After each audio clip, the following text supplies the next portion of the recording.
Tune in to UFO Undercover, Wednesdays at 8 p.m. Eastern, with your host, Joe Montaldo, right here on the Paranormal Radio Network.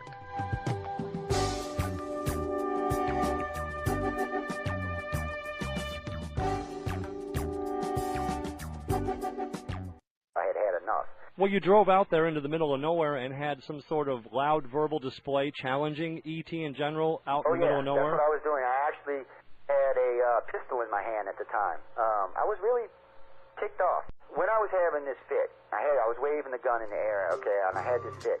And at this moment, I said, okay.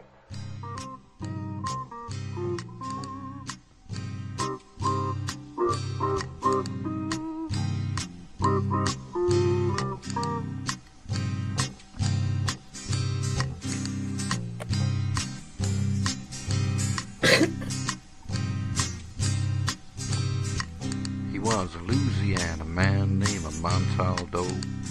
Folks around called him Six Gun Joe. Works with ICAR. Don't need to get modified after 31 guns. Yeah. UFOs. Out for a drive with a gal one night, they stopped to check out a reporting site.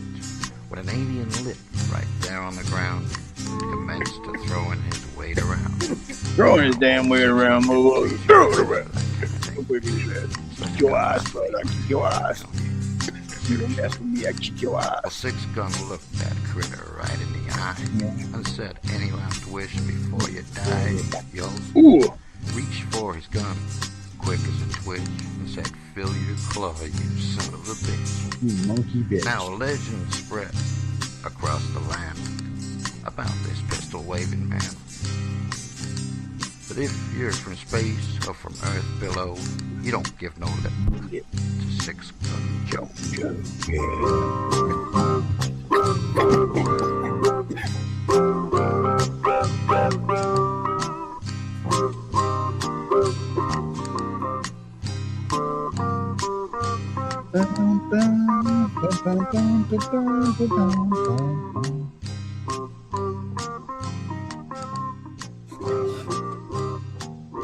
You are listening to United Public Radio Network.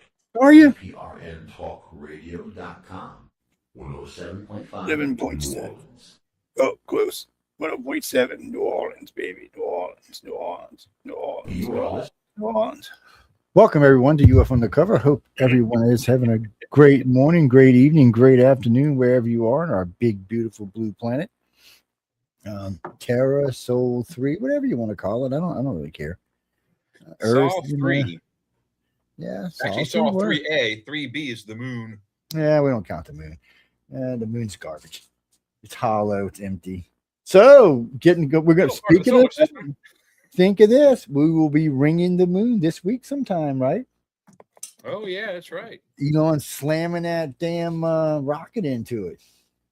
Big old booster, too. Way bigger than the landing craft that we slammed into it back in the day.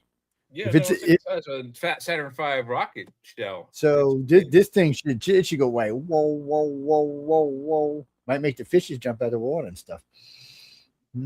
Well, no, Jimmy. So when back in the day, one of the landers, they brought it up with them. So usually they would leave part of the land on the moon when they would leave. They had a piece that would lift off and take them to the moon and dock with the ship in space.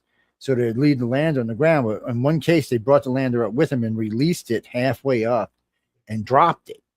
And it smacked the moon, and the son of a bitch rang for like a bell for 72 hours or something? It rang for a while. Well, different times. It didn't. That event happened on all Apollo flights. So the first moon mission. No, most of them they left them on the ground. They didn't take them up. No. The legs always went up because the rocket and the fuel is in that. They're not going to take that extra weight with them. But the rocket to push the landing, the LEM, which is the thing on top of the legs. That rocket booster is underneath, so it launches, and then when it runs out of fuel, it detaches, kicking the LEM into orbit to meet up with the command module, and then the legs always hit the ground. So on Apollo 11, it was like 45 minutes. Apollo 2, it was like 97 minutes or 73 minutes, something like that. And then I think the longest time was like 2 hours and 11 minutes it rang for, and that was like Apollo 17 or 16 or something like that.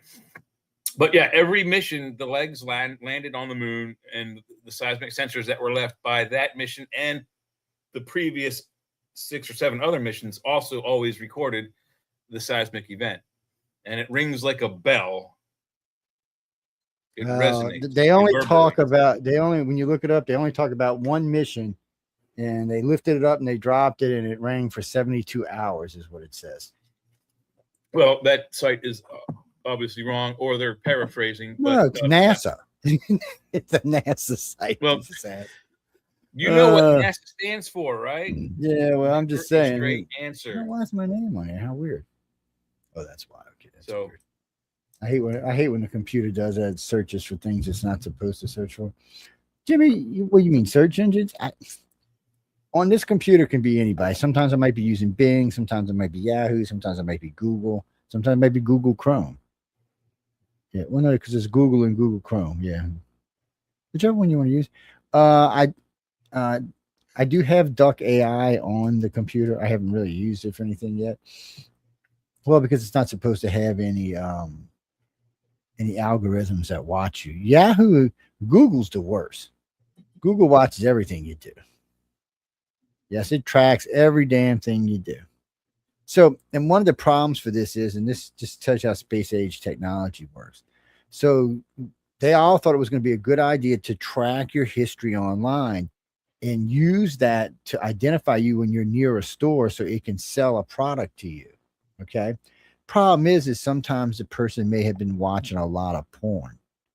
So, you're walking through the local mall and there's a Victoria's Secrets there or something, and it may say something along the lines of, because of these selections right here, it names off the last 3 porn movies you watched, and you might want to enter this.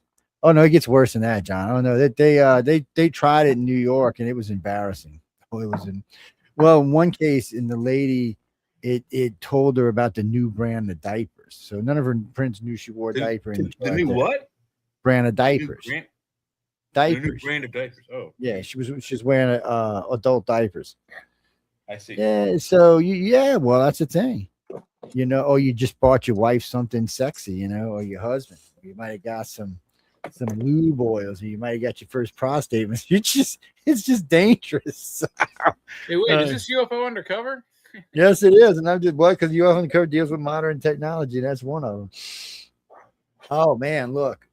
It's going to get weird it's going to get weird. Well, so just recently I got a thing sent to me from a friend that works for the CCTV system in England. And they do what do they call it? So the different, what do they call them over there? Counties send in anything that's odd, and they're the people who look at it. He said, that's weird because sometimes you'll just see something and they just disappear. And you're kind of like, what? Now, most of the time he says that's a camera anomaly and they figured that out. He said, every once in a while, though, it's not. He said, a couple times it just looks like people walk in the walls. He said, but when we investigate, there's solid walls there. He said a lot of other weird anomalies. One of his favorites is, so this alien shows up on like 6 or 7 on their cameras, right? He's running around rampaging, screaming at things, jumping up and down, but it's like 2:00 in the morning. This is in England. So he's rampaging all over. So they sent out the cops to go check, right? So the cops pull, of course, they ain't got no guns. 3, 4 cops, but this thing is like 8 foot, 9 foot tall. It's rampaging. It's scaring the crap out of everybody. It was fake. It was a person in a costume, damn good costume. But it had all kind of they brought out all kind of special police came out and stuff. I feel for this guy. He probably went to jail over it, but it was funny. He says, but they get weird stuff like that. People like to pull pranks because they know there's so many cameras. He said, but you just that's Big Brother for you, though. Yeah. He said, but you just see oddball stuff sometimes go by, or flash a light, or you'll see something off in the distance that doesn't belong there, and you're trying to figure out what it is. It's very strange. Hey, Mish, how you doing? No, Dean, actually tonight we're talking about origins of life. Really, it's kind of a combination of origins of life and lost civilizations. You ever heard of Mujin? I know Jay know who the lost civilization Mu is, but well, you see, this is a problem. There's a lot of writing about lost civilizations, especially from the Greek and Roman. Yeah, there's a lot of it. Well, even modern day, the current what's his name? Is it it's first church word is the last name? Is it Jack? I think Jack's his dad, and his name is I can't remember his first name. But the church words have a lot of writings on Lemuria, Mu, and I think they're of the theory that there's two different places. There's Lemuria, and then there's a cacophony or a destruction where both Lemuria and Atlantis are gone. And then afterwards, there's Mu, which is the remnants of Lemuria. And then you have Egypt, which alleged by them is also the remnants of Atlantis. So on here, it's weird. We'll get to that. Hold on, let me get out of here where I can see you. So we're going to watch, there's some clips in it. We're just going to go through this, people. They talk about some of the things we just talked about. So the Mu was a huge ass continent. Hey, Heidi.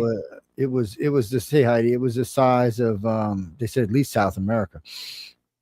It was big, and it connected India to Africa to Australia. It filled that whole ocean right there, basically. And I think it also, if it didn't connect to, it was damn close to either Hawaii and or California and the Baja coast of. Oh yeah, it was.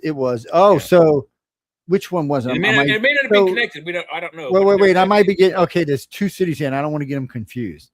So one of them connected to near Hawaii, Japan, United City off the coast of Japan, somewhere else, and no, these are in the Pacific, Gene. Atlantis was in the Atlantic, or if you go by what the Romans or the Greeks say, they were in the Caribbean, or right outside the Caribbean, wherever the Pillars of Hercules is right outside of there. Because recently they found something off of one of the Pillars African of Hercules coasts. In that time is the Strait of Gibraltar.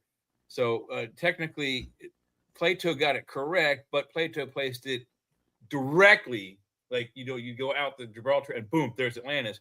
Where in actuality it was closer to North America, so it would have been several months by their technology of boats to get to and from Atlantis and Europe.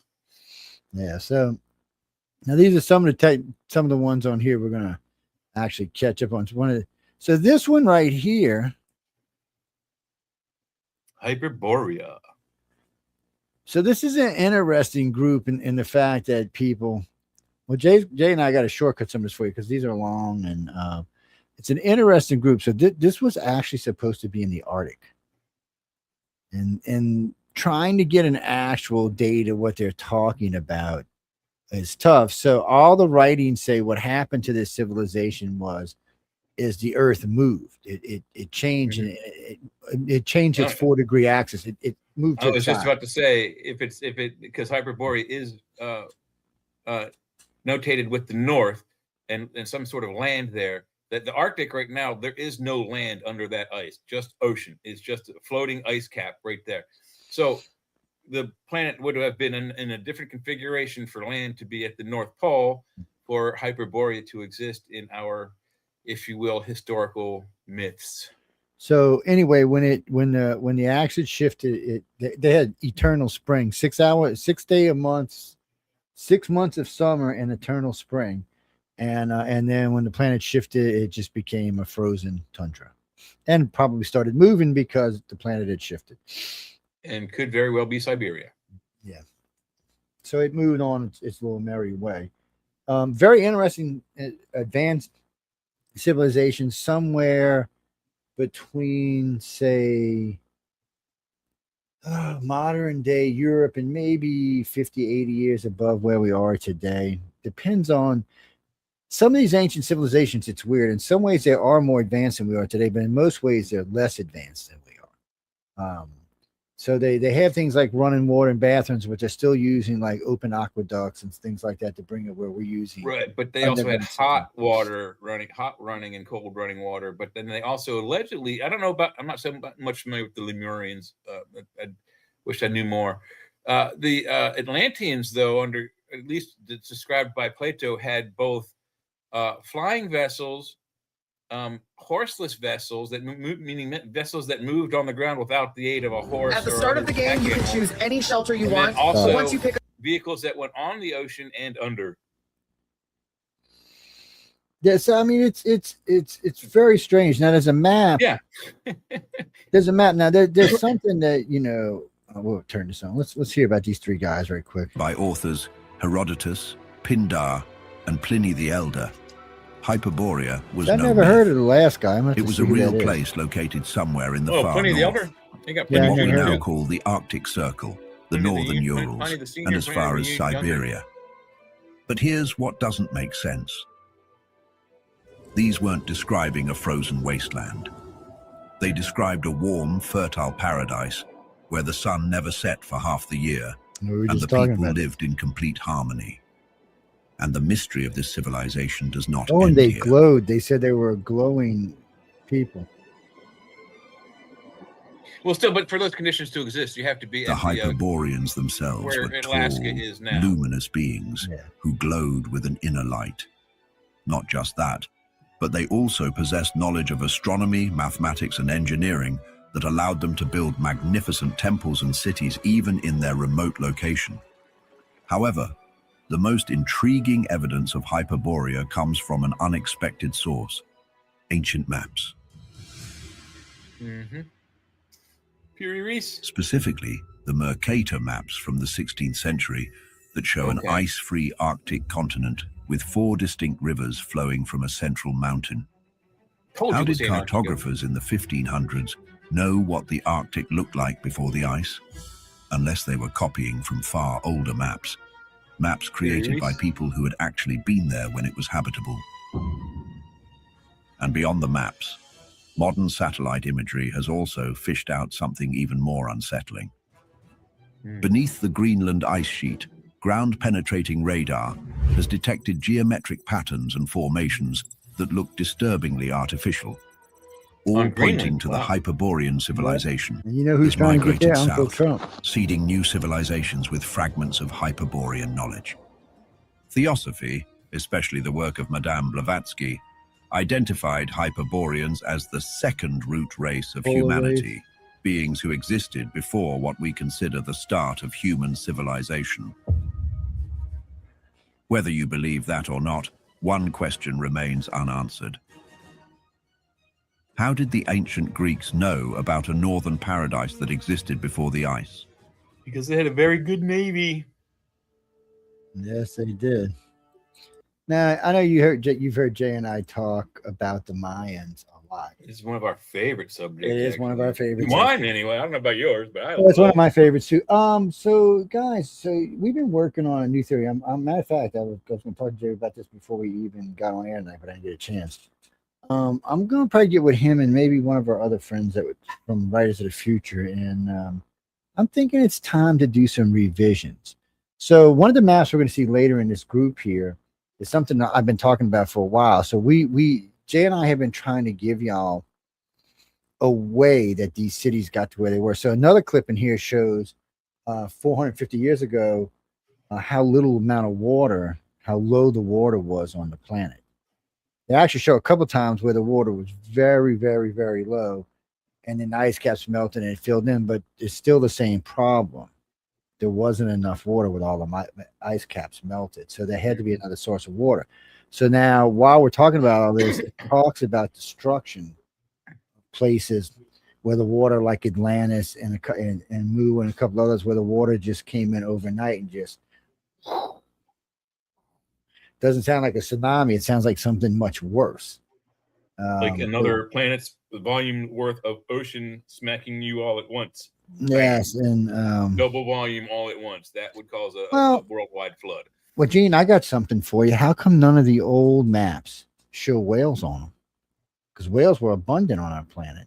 How come none of them showed it? None of the maps that they consider pre-civilization show whales on them. All the ancient world maps show whales with things. They do show krakens and stuff. Krakens, large lobster-like creatures, crab-like creatures, and I either sea serpents or just like a very artistic ideas of giant squids attacking boats. Well, we know at one time, because we know they got giant octopus and giant squid, so we know at one time, unchecked, with all that food in the ocean, some of them probably got easily big enough to take on a ship, especially like a Spanish galleon or a schooner or something. They could have easily took it on. Now, the only thing that really F's them up to start off with is them gray whales. They eat them like they're candy. Right. Yeah. Well, the one thing I would like to say about that is now for years and years and years, I'm 59, and I discovered the Architeuthis, which is the phylum name for the giant squid, which eats, they fight with the sperm whale. I saw my first specimen at the age of like 5 or 6 in Washington, D.C. at the National, Smithsonian National Museum of Natural History. Now they have when you go in, as soon as you go through the front doors, there's what they call the rotunda. It's just a big lobby, and then there's a reception desk, and behind the reception desk is a mastodon or a woolly mammoth, and then to the left is the sea, the sea area, the natural history of the sea, and it's a path. You go in one way and you come out the other end, and when you come out the other end, the last two things you see is on the ceiling is a 63-foot model of a blue whale. And you're seeing it from underneath, so it's not blue, it's white. And then right underneath of that is a 63-foot long, it's basically a coffin filled with formaldehyde and the entire body of Architeuthis. And it's 60-some feet long, and it's huge, and it's nasty looking. But people have been speculating, does it exist? Does it exist? The Smithsonian's had one since I was a kid. They've had it for 60 years. And they think they've known about it for it. 60. It's right there in plain view for anyone to see. So, yeah, I mean, are they fictional creatures? No. They exist. They still exist. And there's thousands of them at the bottom of the ocean. Yeah, they've been ships that have been documented that have survived them. So Megalodon probably also exists, Mish. But the point is it was a different time. So when you look backwards on our planet, first off, the further you go back, the more the planet changes. It wasn't even the same design. We weren't even, things were shaped differently. Things were in different places. The Mayans. So we're going to do just a short on Mayans because it's not one of the origin. Before we play that clip, though, Mish has a good question, and it's about Mu, but it's also about Maya. Maya, Mu, Lemuria, Lamayan. They're similar, and you'll see why. So no, they haven't. Most of what was the continent of Lemuria, according to the church words, is gone. It's a cacophony. It's like an explosion. Whether it's a meteorite or moon from another planet that strikes the continent, or geologic activity and magma and earth forces exploded the continent. It's all underwater, so you can't LiDAR it. It's gone. But they spread out along the Philippine Islands, the Hawaii, Philippines. They're remnants of them in Southeast Asia, Japan, Korea, China. And then on the other side, they took most of them made it to I think they were closer to the South American continent. So the bulk of their species made it to South America and became the early beginnings of the Mayan civilization. And then that goes back. So they were probably like the Olmec, prior to the Olmec, which is like the first pre-Columbian group. So Lemuria is pre-Columbia, like way pre-Columbia. There's no way. We're all just guessing as to what happened there. So no, we can't LiDAR. But they have LiDAR the shit out of the South American, pardon my French. Yeah, and they found something every time they look. Yeah, every time they look. They found so far the largest complex ever in central, I think they said Argentina. Yeah. Well, some of the countries won't let them scan, Jack. Nah, they can't scan everything. So there's still a lot of forests they want to scan. Well, some of the forest is pretty dense too, but usually they find stuff. What happens if the forest is too dense for the LiDAR to penetrate fully? They usually find pathways up to it, and they'll just send somebody to go look. Yeah, they've done that a couple of times too. Mm-hmm. Well, the canopy gets too thick some places. Just depends on how old the city is. The Mayans aren't ancient, but they're an old civilization. That's a good postulate. Now, I don't think so. Mish says the moon might be what's left of Mu. No, the moon might be what caused the destruction of Mu and Atlantis. Because there are stories of the time before the moon, and we know for a fact it's mathematically unnatural for the moon to be where it is. It's in a nearly perfect circular orbit instead of a mostly egg-shaped or elliptical orbit. It's at exactly the precise mean distance from our planet, meaning average distance because it has different distances from our planet as it spins around. But the average distance of it from our planet is the exact precise number to exactly block out the sun in an eclipse, which is mathematically impossible for something natural to just be spinning around. Yes, but wait. So stop what you said thinking, though. 5 million years ago, it wouldn't have been in that place. A million years from now, it won't be in that place. It's moving away from the planet 4 inches a year. So it's leaving. It's going bye-bye, man. But to begin with, that's one of the things but that's one of the things that proves that the moon came from the Earth. The fact that it's moving away from it. So it came, whatever it was, however it tore off, whatever hit us and tore off, or whatever blew up and tore off, whatever the hell happened, whatever caldera exploded and blew off a chunk of the planet, whatever it was, it came from here. Because it's steadily moving away back. What if after we drop this rocket on it, we now realize that it's a hollow metal ball, then we know it didn't come from the Earth? Well, it had to be real close to here because it's been moving away. I don't think it came from the Earth, to be honest with you, at all. 100%. I think it came to the Earth from outside, and I think it was piloted. And then it ran into the Earth, and now it's been bouncing off. It's possible for it to be where it is, to block out the sun for precise eclipses. It's mathematically possible for a natural subject to do that. So I mean, it's possible, but the odds are so odd. No, because they were showing eclipses on Titan the other day, man. They when you got as many planetary bodies as we have, I don't think they're as accurate as ours. I mean, the moon covers up all but I think they said like 0.4 millimeters of the actual disk of the sun when it fully eclipses it. But the fact is that also that it seems to be hollowed out because all the debris that's on the top, all the dust that's on that surface, is in a normal natural moon body or planetary body. That stuff should be at the bottom because it's the older stuff and the denser and heavier stuff. On our planet, all the lighter, dense, all the light, not dense, fluffy stuff's on the top. Water, loam, and topsoil, which we call alluvial. When you go to the bottom of our planet and to the center of our planet, things get denser and heavier and heavier. It's the exact opposite on the moon. So it's not a natural object. It cannot be. Just by the mathematics evidence that we have. What's in the middle of it yet?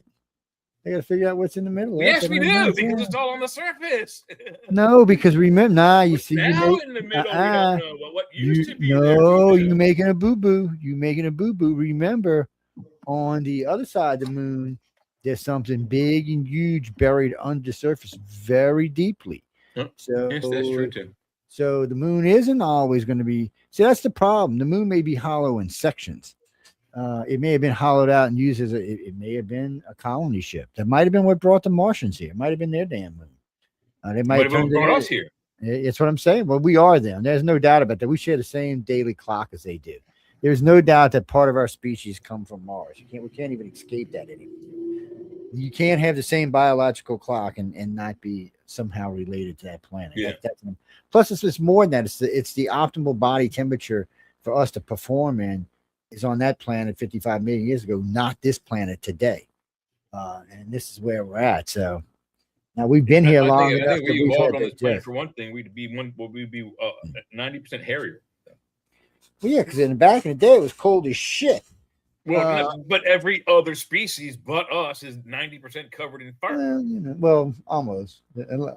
Let's just say all the ones that live on land, or leave it at that. No, that's what I'm talking about. The mammals, the ones that we come from, particularly the primates and great apes and monkeys and whatnot, they are all 90% covered in hair. Why you keep thinking you came from a monkey, man? We have primate DNA within us, all of us. No. All you positive people do. All us negative people don't. Let's not get carried away here with who got monkey genes and who don't. I don't know. I think if you didn't have so when you do this, that would be a major red flag. Somebody would say, "Hey, look, we found a new species." So that's what they were talking about. So Rh negatives do not share the rhesus monkey gene with Rh positive people. Even that's what Rh stands for, rhesus monkey. That's what it actually means. It's Wait, Glenn, no, because there's too many surveys. Even I get tired of listening to all the different surveys.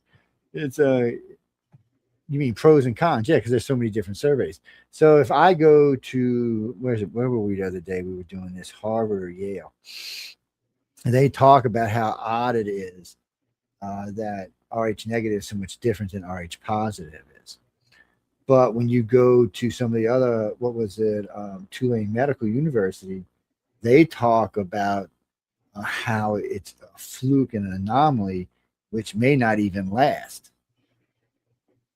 Like I said, it's all in what you want to talk about. Well, it's like the monkey thing. Is it, do we share genes with them or do they share genes with us? Yes. And if you believe in that God created you or that ET put you here, then you're not sharing any DNA with any damn monkeys. It depends on which ETs you believe are the ones who put you here. It's really the only stories that are even credible are the Mesopotamian, Sumerian stories. They're the only ones that really hold any credibility. And I actually think some of the stories from Mayan are also pretty good. It's Teotihuacan, which they call it in that. I forget the name. I think it's Nahuala. I forget whatever it's called, the land language. But Teotihuacan means the city of the gods, and allegedly there was a spaceship of some sort or a spaceport of some sorts there, and kind of an offshoot. It's just legend and lore. But in the D&D game that Gary Gygax made, there's I forget the dungeon module named for it, but there's a dungeon module where you go to South America, and you go into the spaceship and get technology in Teotihuacan. The Mesoamericans, just like the North Americans, have the same lore. They're not from Earth. Their origins are not from planet Earth. Their origins are from somewhere else. They were brought here as an experiment to try to colonize this world, which apparently was successful and not successful. Yeah. Well, the Mayans were a very successful race, and then they weren't.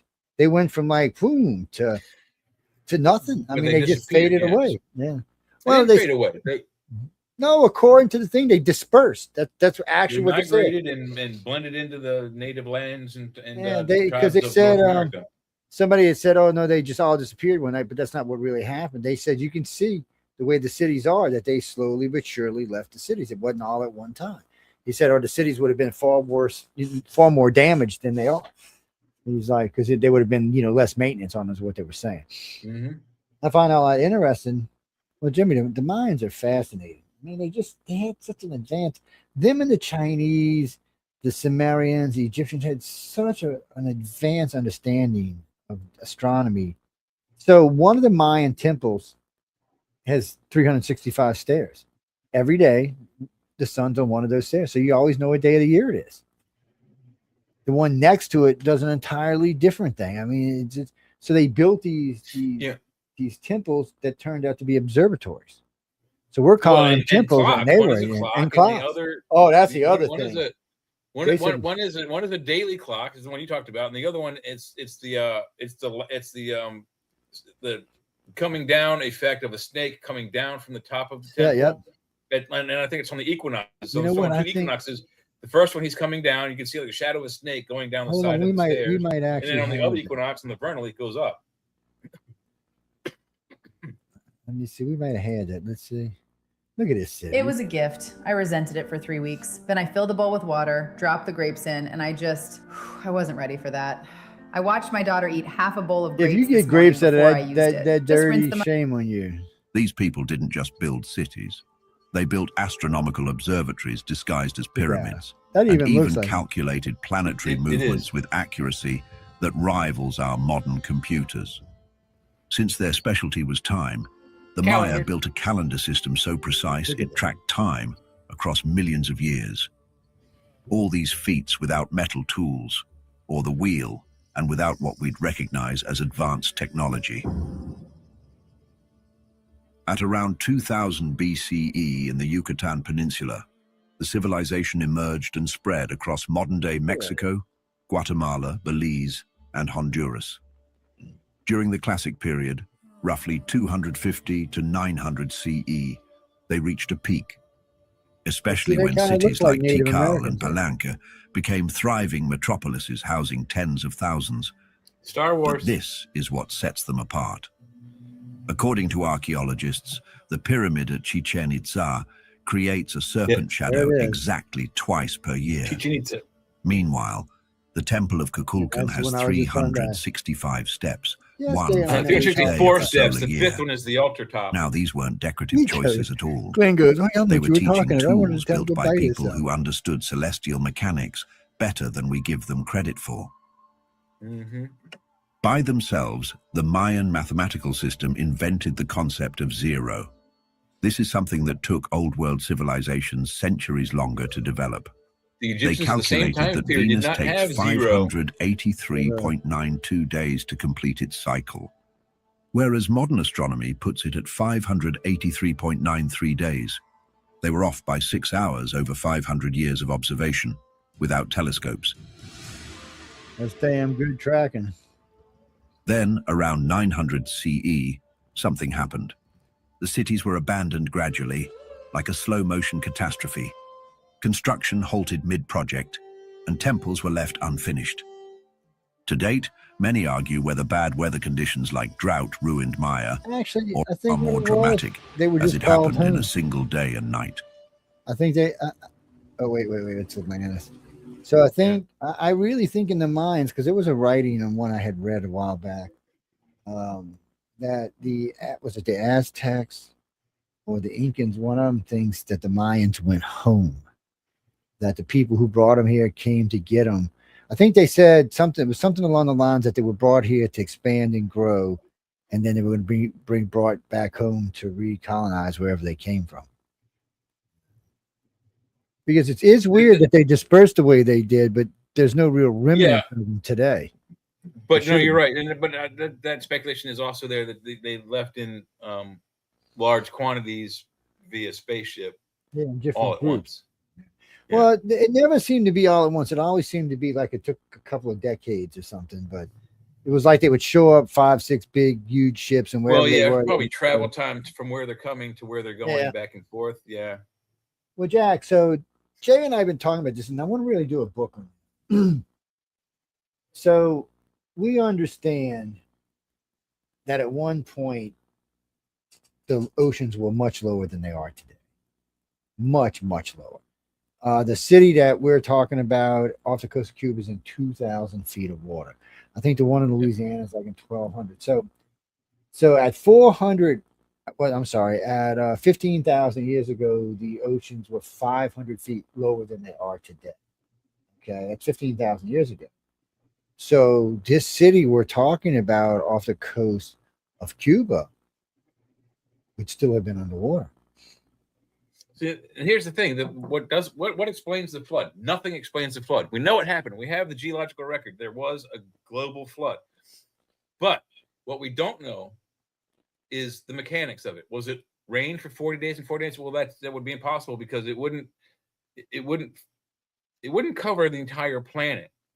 So, in order for an entire global catastrophe to where only like the peaks of a few mountains, Ararat and Everest being a few of them, the only way for that to happen would be an increase in the water table. So you double the water table, boom, all the land gets swallowed up with water until all the caverns underneath the land and the oceans can recede and suck that water back in.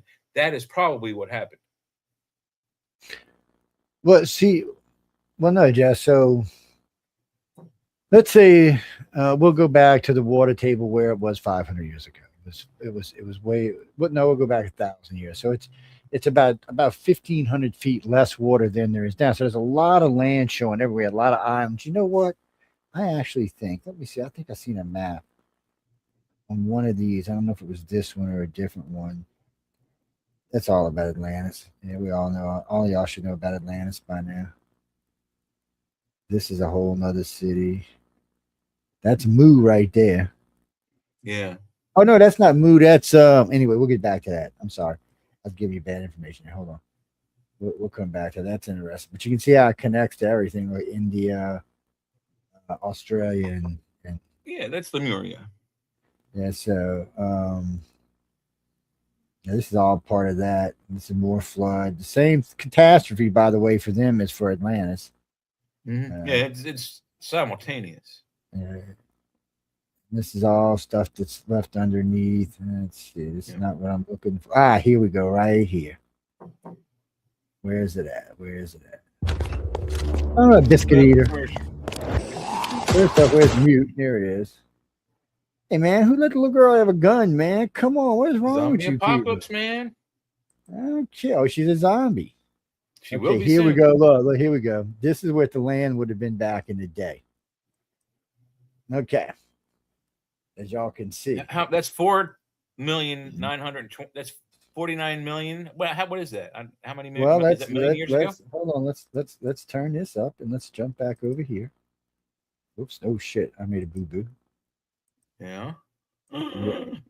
Way the hell up. No, it's way further up than that. Yeah, I know it is. Another one boo-booed. Yeah, it was up here somewhere. It's a scan along. We know it was past this. We know it was past that. We know it was past that. Let's just jump up a little bit. We know it was past all that. Up there it is. Right there you go. All right, let's hit play. Years ago, sea levels were 400 feet lower than they. Let's go back just a little bit. What if they all point to the Kumari Kandam people? To top it, there's geological backup too.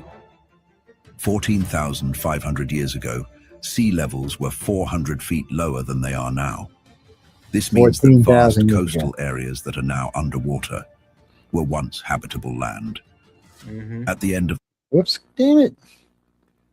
Little map, you try and get on my nerves, aren't you? Coastal areas that are now underwater were once habitable. All right. Look at this, people. I mean, so you've heard us talk about this. This is what Atlantic would have been back then. This is what you're looking at. Yeah. That's all the of this bridge right there. Yeah, this is all crossable. Everything you see here right now, when you look at this map, it looks like you could walk around the entire world and not get wet. More than likely. So, what they're trying to do. So, when you're looking at this map, where is all the ice, people? So, technically, if this is caused by the ice age, this ice should be way down across here, all the way down here, even crossing part of the Gulf. I only see ice in the highlands and Greenland. Barely at that. Yeah. It looks green. So this planet was lusher. Higher oxygen content, probably. Yeah. So you have to ask yourself, where did all this water come from? Didn't come from here. So Jay and I both agree on this, and I've talked with some other people about this, and it seems like we know that one time Mars had oceans on it, and we're pretty sure there was a fifth planet before Jupiter. And it may have had ice on it as well.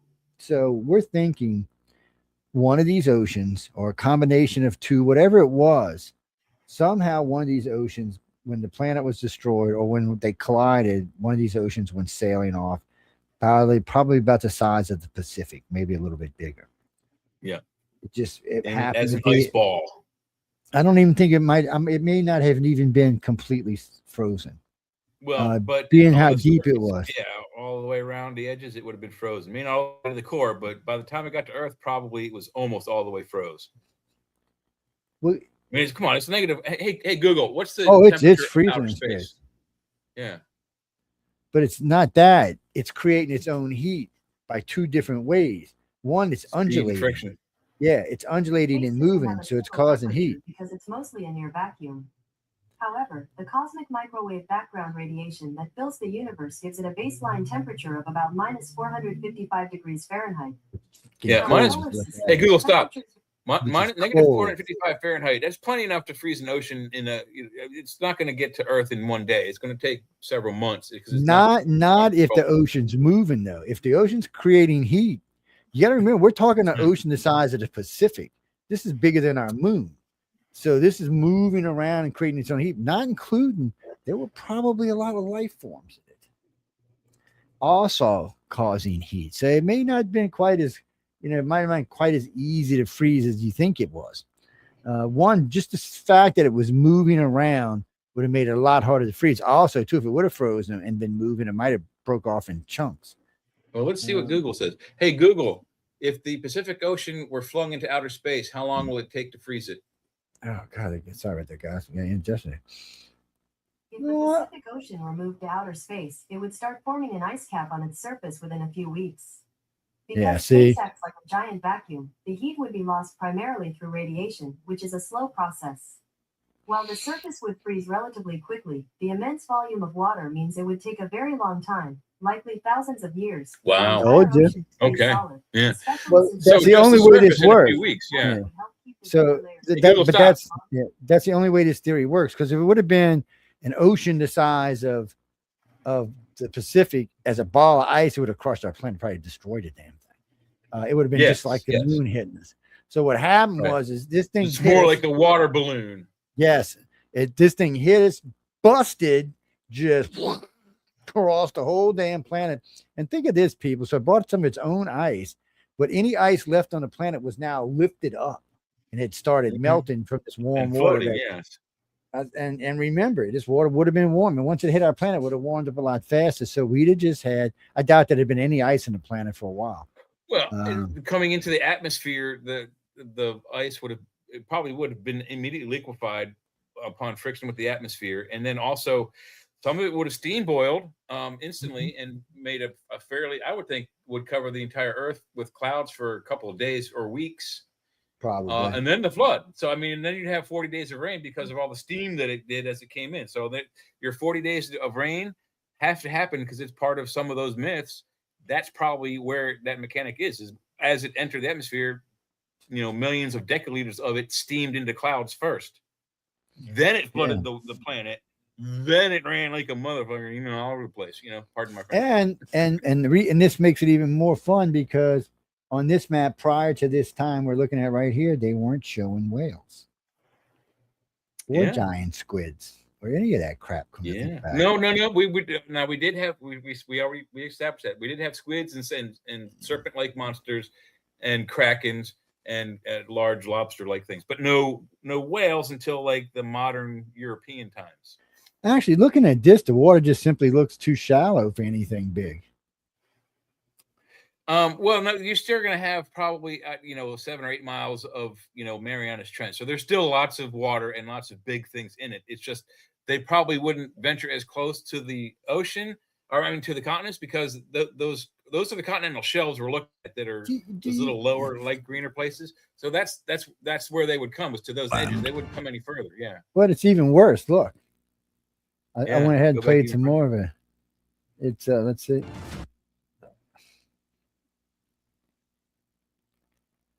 Damn. See how far it goes. That was it. I knew it was close. Right there. Okay, so back it up just a couple.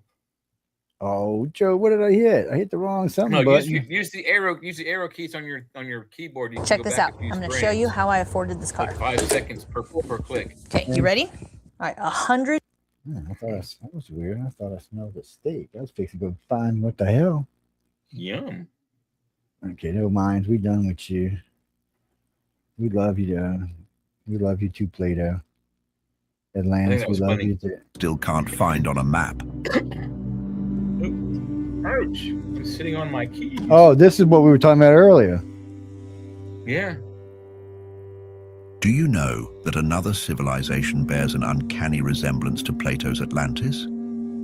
It was called Kumari Kandam, a magnificent continent that started with the ancient Tamil people of southern India. According to the 15th century Indian text called Skanda Purana, Kumari Kandam was a vast landmass stretching south of India, connecting Madagascar, India, and Australia. Which makes sense if that map we were just looking at is correct. Also, that would have been just marine there. Flood perfectly aligns with the period 40 coastlines world. Where's that map? You just passed it. There we go. At the end of the last ice age, I wasn't paying attention. now underwater, were once habitable land. You used to keep your keys on your keypad. You can go forward 5 seconds or backward 5 seconds. It's only Now, it's almost at the end. It's 49 was it. Yeah. So this would have been what we were just talking about, but we were Kamari just Country, watching. Yeah, right here, and there it is. I guess. So this is Perth. This is Australia. That's Australia. Yeah, Did you go a little bit further? Because where that blue is, that blue has to go away for that to be Kamari Country. Yeah, see, it just doesn't give you that. It's now use the keys on your keypad and go back 5 seconds. That's it didn't go back 5 seconds. It went back 5 million seconds. Oh, mine only goes 5 seconds. Yeah, see, let's just jump it up to here. Where the hell? Damn it. Tiwanaku.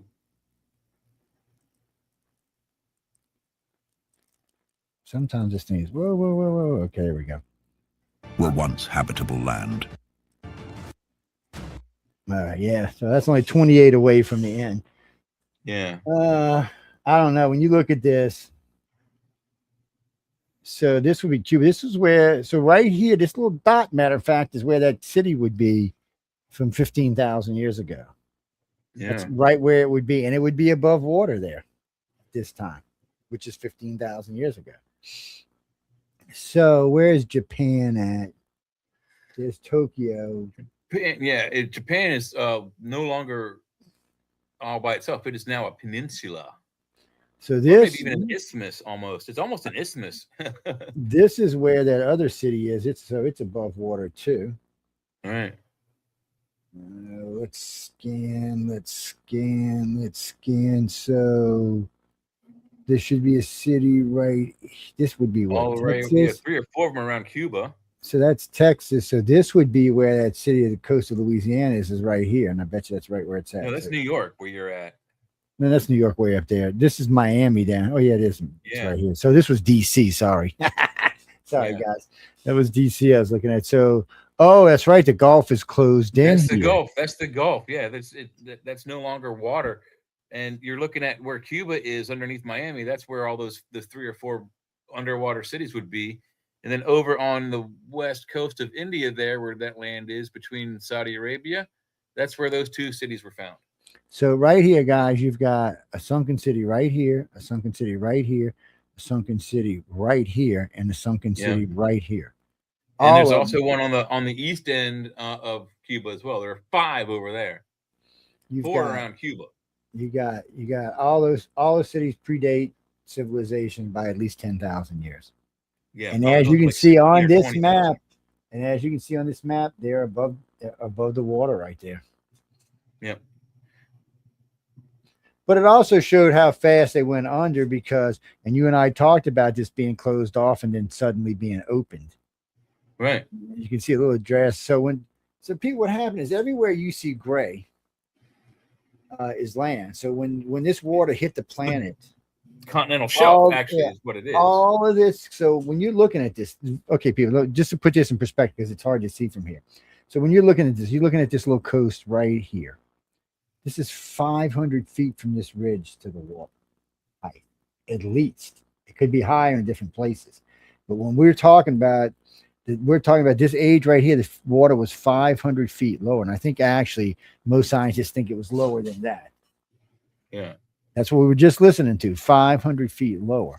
Whatever the water table was before the flood, after the flood, it's at least 2,000 feet above the previous coastlines, which means that it wasn't flood from local waters.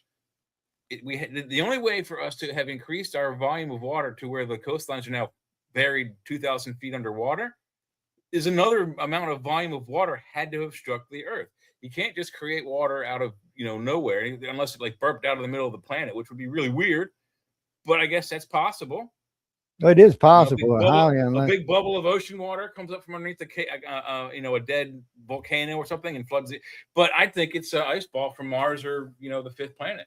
Yeah. So, no damn ice ball. Get that out of your head. I thought we done worked that out already for you. Well, no, it's an ice balloon.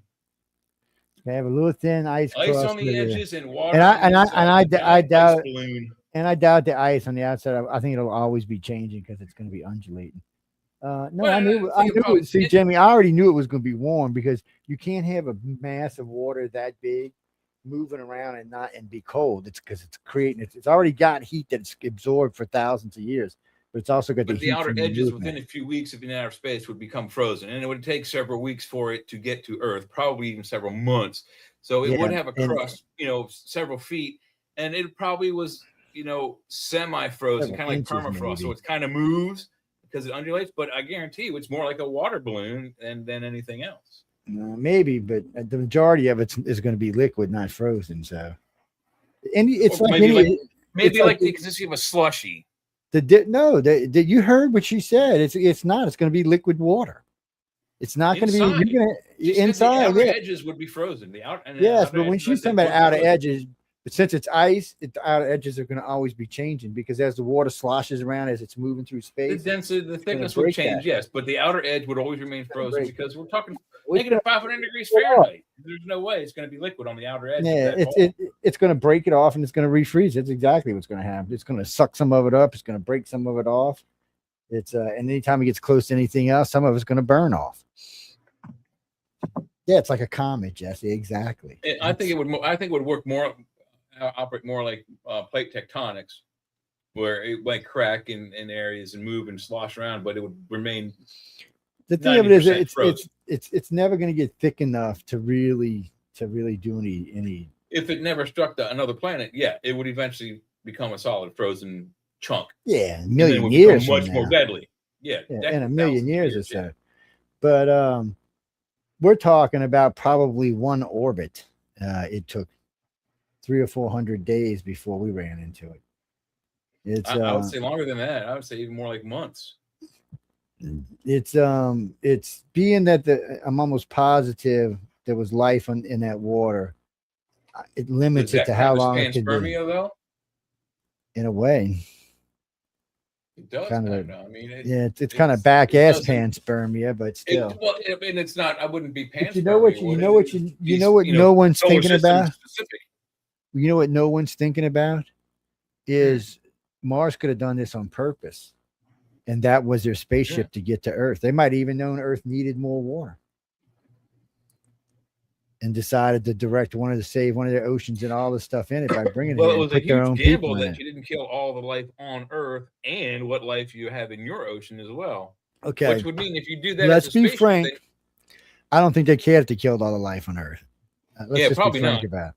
Because as far as we know, there was no intelligent life on Earth. Now you and I are talking about cities that were here 15,000 years ago. So if that's when this happened, there would have been life, but that's not when this happened.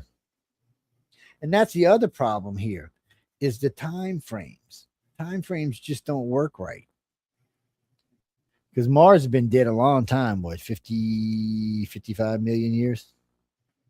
Something like that. We're not even sure. We weren't here. We don't have the history of it. We can't. Yeah. We can only speculate. Yeah, we're just speculating. Oh no, Jack! If it would have been a 55-year-old ball of ice, there would be no Earth. I'm sorry, dude. It would have hurt us bad. Unless it's what caused the moon. I mean, maybe it impacted us and knocked a chunk out the other side. I still don't think the moon came from the Earth. To be honest, the ice, all that ice. What are you talking about? The Pacific theory. Oh, hold on. Yeah, I do remember. Give me a second. So the first time we mapped the lunar surface, we had just finished mapping the Pacific Ocean. And one of the mappers noticed that if you flip the moon over, its ridges line up with the slots on the mountains in our ocean. Perfectly, by the way. So everybody always thought that that's where the moon came from. That's where it broke off from. That's possible, but let me explain how science actually works. Since both areas would have been molten hot, odds are that there wouldn't have been any ridges left to fit in. Wouldn't have left an impression. Yeah, it wouldn't have an identifying mark. No. Yeah, not like that. You're thinking if it broke off rigid. Now, if it broke off rigid cold, let's say that it had bubbled and it hardened and it was just waiting to break, then possibly. But then it wouldn't have left a big hole in the ocean. It would have been a big lump on the side of the planet, like when you get a lump in your tire. That's where you got to use science, baby. Science is important for a lot of things. It's not always right. No, I agree with you. Science makes a lot of boo-boos, but science comes in handy to get rid of problems. But unless the moon is a Death Star hollowed out moon, it's become a planetary sized spaceship. It flew into the solar system, destroyed the 5th planet, sucked all the ocean off of the 4th planet, or both the oceans off the 4th and 5th, let them freeze, then tractor beamed them onto our planet in an attempt to destroy and or panspermia Earth with those 2 outer planets. We don't know what happened. It could be anything. We got some ideas of what happened. But something did come through the solar system and mess it up and destroyed one planet and messed up another one and kind of messed up ours as well. I don't think anything came through the solar system. I think it was in our solar system. I think it happened right here. It could have been a solar body within, yes, but whatever it is. Well, my problem's always been the same thing. If something was in the solar system that would have caused a planet that close to Jupiter, would have never got to it. That's the whole reason I know an asteroid or a meteor was not what destroyed that 5th planet. Besides, it's supposed to be 5 times the size of Earth, so it wouldn't have been that easy to destroy anyway. So it could have been something from within the solar system. I'm really thinking, Jack. It's really I can only think of really 2 hypotheses. One, there was a war, and they just blew the son of a bitch up. But you have to remember, it was exposed to Jupiter. So it was constant. We're talking about undulating in the oceans. Well, it was doing the same damn thing. It's moving back and forth. It's being tugged on by Jupiter all of the time. And it's much closer to Jupiter than it is to the sun, but it's big enough at 5 times the size of Earth to also be tugged on by the sun. So this thing was constantly being heated in the center. It may have just blew up. And when it did, it might have sent its main ocean hurling our way. And if that's how it happened, that ocean probably got here in a matter of days. That's possible. That's tidal. Those tidal forces could be possible from and Saturn could be a part of it too. Saturn, Jupiter, and the pull of the sun all on 5th planet could have caused a fatal collapse. But you know what I think happened? I think that when the ocean got ripped off of the 5th planet, I think as it was ripping off, it took a big chunk of Mars with it. That's probably what the Marinara Valley is. But it's hard because the Marinara Valley, when Jay and I talk about it, you get the distinct feeling that either it was something hard that scraped against it or something electrical that was digging it out as it's going. It doesn't have that smooth look like when water rushes. It looks like a plasma burn or an electrical, like lightning had struck. Yeah, it's a weird. Yeah, I know. I'm trying to think of a sci-fi movie that would actually have. There are a couple out there that do that kind of stuff. It's not coming into my head. But when you look at this map that we're looking at here. So this is 15,000 years ago. There would have been life all over along the water. As a matter of fact, they would have been further out there because what I'm looking at is when I look along these edges way out here, and this is deep water now when we're talking about this is 3,000, 4,000, 5,000 feet of water. That means you can bet your asses there's cities out there. Yeah, absolutely. We're going to find a much older civilization and a more advanced civilization. Well, maybe not. I mean, if we got it's getting to the point where they're going to be starting to be gone. Even the ones we found just recently that are closer to the surface, they're in not good shape. So anything further out and further deep, we may have a difficulty time finding most of them. I'll bet you a lot of them are gone. And I bet you there are many. But you know what? The deeper the water, the calmer the water. So, you don't get all that movement down on the bottom. If you're at 4 miles, you're not seeing all that movement you see up around 500 feet and stuff. You're not getting all that. That is possible, but there would be also miles of silt to go through. They, well, in the Gulf, Jimmy, that's the reason they found that one in 1,200 feet of water. The Gulf is so clear you can see the bottom even at 8,000 feet. And I think its deepest depth is 14,000. But think about it. Think about what I just said, 14,000 feet. Now look at this map at 15,000 years ago. There's not even any water in the Gulf. It's a big catechism of a hole, probably left over from when, this kind of hurt somebody's dinosaur theory. Whose dinosaur theory? This is the Yucatan Peninsula right here. There should be way more damage than what we're seeing. Yeah. It's got to be the way the map folds in. No, because this is where the asteroid hit that killed the dinosaurs. Right there where that tip of my arrow is. Oh, wait, you can't see it because I'm not on that page. Let me get on this page. Okay, yeah, here we go. Now you can see it. So when I was talking about cities earlier, and I was showing you, so you're going to find cities all along this ridge right here. Matter of fact, yeah, absolutely. You know, you're going to just find them in these areas. I agree with Jay. There'll be a lot of them are degraded because the pressure itself will be hard, but the lack of movement will leave bases intact. But probably anything really big, I don't know. You have to be very careful. I mean, so this is the difference between the old world and the new world. The old world will actually show longer in history than the new world would. So our world today, within 1 million years, most everything on the planet it'd be unrecognizable. Within 5, you wouldn't even know a building was ever on this planet. In 25, there would be no evidence of mankind left behind whatsoever. And I say there would that be evidence in the atmosphere, but that's about it. Yeah, maybe. And that's if we hadn't had some wild, volcano, whatchamacallit, or asteroids or something hit. So the thing of it is, there's been, depending on who you want to believe, 1.3 billion to 750 million years of evolution on this planet. So every 50 million years, you could have a very advanced race that could even stay around for a while. But our race, our advanced race, is only 350 years old. Not our race, our advanced race. Everything we consider. If you look, speaking of animals, if you look at this map, the way it is now, starting in North America, that's the skull. The eye, the water is the first eye. The other side is the other eye. It looks like a gray alien's face. And South America is the nose and chin and the mouth. You see it? You see the little gray alien in the planet? I ain't looking at damn no grays and damn planet now. I can see it right there. It's right there in the middle of the earth. North America. He gets all the good drugs, man. I swear he gets all the good drugs. No, Jesse, when you're looking at this map, you notice there's not much ice in northern. So this is all Russia. This is the damn Siberia up here. This is Alaska over here, which you notice is green. You notice Siberia is green too. And even around Iceland, you see green. It looks like Greenland almost. I mean, ice. I get them backwards because no, the green one is ice and the ice one is green. Yes. Stupid. I don't know who did that for whatever stupid reason that was going on for.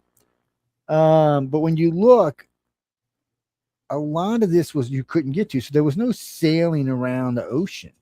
So they always talk about the mariner race, but they would have been stuck just in the Pacific Ocean or stuck in here or here. Where can you go? I imagine there's probably a little pathway through here. So you might be able to go here, maybe even get down to here. But that's it. That's all you're getting here. There's nothing here. There's no way through any of this. And what, you're going to get down to here? Now you got some little water going down here, trickles around, might get over here somewhere, but this is it. This is Honolulu. Look how much land this is. You could also walk over. You could walk across. It looks like straight to Antarctica. Well, obviously there was no need for no ice bridge. No. This is 15,000 years ago. I mean, anybody on the planet could have been walking anywhere they wanted to go. And wait, we're always talking about the ice bridge. Screw the ice bridge. You could have left Cape Town, walked right on over here. And look at between Alaska and Siberia. Like I said, it isn't a land bridge. You could have left Sydney, walked over to Guam. Walk all the way across without getting wet. Jakarta, you could have walked all. And what gets me is some of these places you're looking at are islands, but they're not right now, but they are in regular time. Yeah, where's Hawaii on that map? Right there, Honolulu. Yeah, look how big it is. Yeah, it's got all kinds of. That's the world's largest mountain too, isn't it? Look at volcano anyway. Look at Tahiti, sitting on top of a mountain range. Where's Easter Island? They have it listed. I don't see it on here. It's off the coast of Chile. I don't see it. There's Rio de Janeiro. It doesn't show a whole bunch of cities. There's Guam. There's Tokyo. Tripoli. Dubai. Look at Dubai. There ain't no water around Dubai. Oh man, screw the Hamas. Look at this. The Red Sea is gone. Suez Canal's gone. The Strait of Hormuz is gone. Yeah, you're not getting your oil out that way. Yeah, you just roll it out on trains here, man. I mean, it would be so much easier to get around this planet. You could have laid railroad tracks. Yeah, but then look at all the land. There'd be that much more butt heads all over the planet too. What bothered me is the lack of water, and what I'm not seeing map. Maybe these gray is fresh water. No, I don't think so. Yeah, because this looks like it's ice. No, I don't think it's ice, but it looks like a lake. No, I don't. That's the hell is that? I forget. Like right there. I don't know. Well, no, in real life there is water right here and right here and right here and right here and right here. Just not on this. And I noticed in some of these they've even got it greened out, which means this is not just no water, but it's been lush. It also would explain something that author. Well, they may not have colored it green for that reason. They may have only colored it green just to show where the land is versus the water. See, something about this. I mean, there are some parts that are darker green than others, so that maybe they're trying to emulate where the lush parts are. But I think this is more for just like water table level, so you know what it was like 15,000 years ago. Yes, and this would be pre-flood for sure. This is 15,000 years ago. This is what they said the planet looked like. 15,000. See, I would have thought this would have been further back, frankly, but and no, Jesse, they said this is only 500 feet. So anytime, and every edge you look at this, so this means this is at least 500 feet from here to here. You don't even know what the downfall from here is. This could be another 500 feet. But all these edges along the shoreline are at least 500 feet from top to bottom. Mm-hmm. Yeah, that's the marker edge. Now, you don't know how much it slopes out going out this way, and you can tell it slopes. All this does. So yeah, here it is at 500 feet. It raised, and then this slopes out another 5. There's a lot of water here, and there's just not enough ice on the planet to fill all of this. I know I've asked Alexa in the past what the volume of water was like 20,000 years ago, and when you asked directly if it all melted, would it fill the planet the way it is today? It always says no, because it's not enough volume. Even today, if all the ice melted on this planet, it would not raise it more than 2 feet. This is 500 feet we're talking about here. Actually, more than that, because we didn't even include the slope. So include the slope. We'll say 750.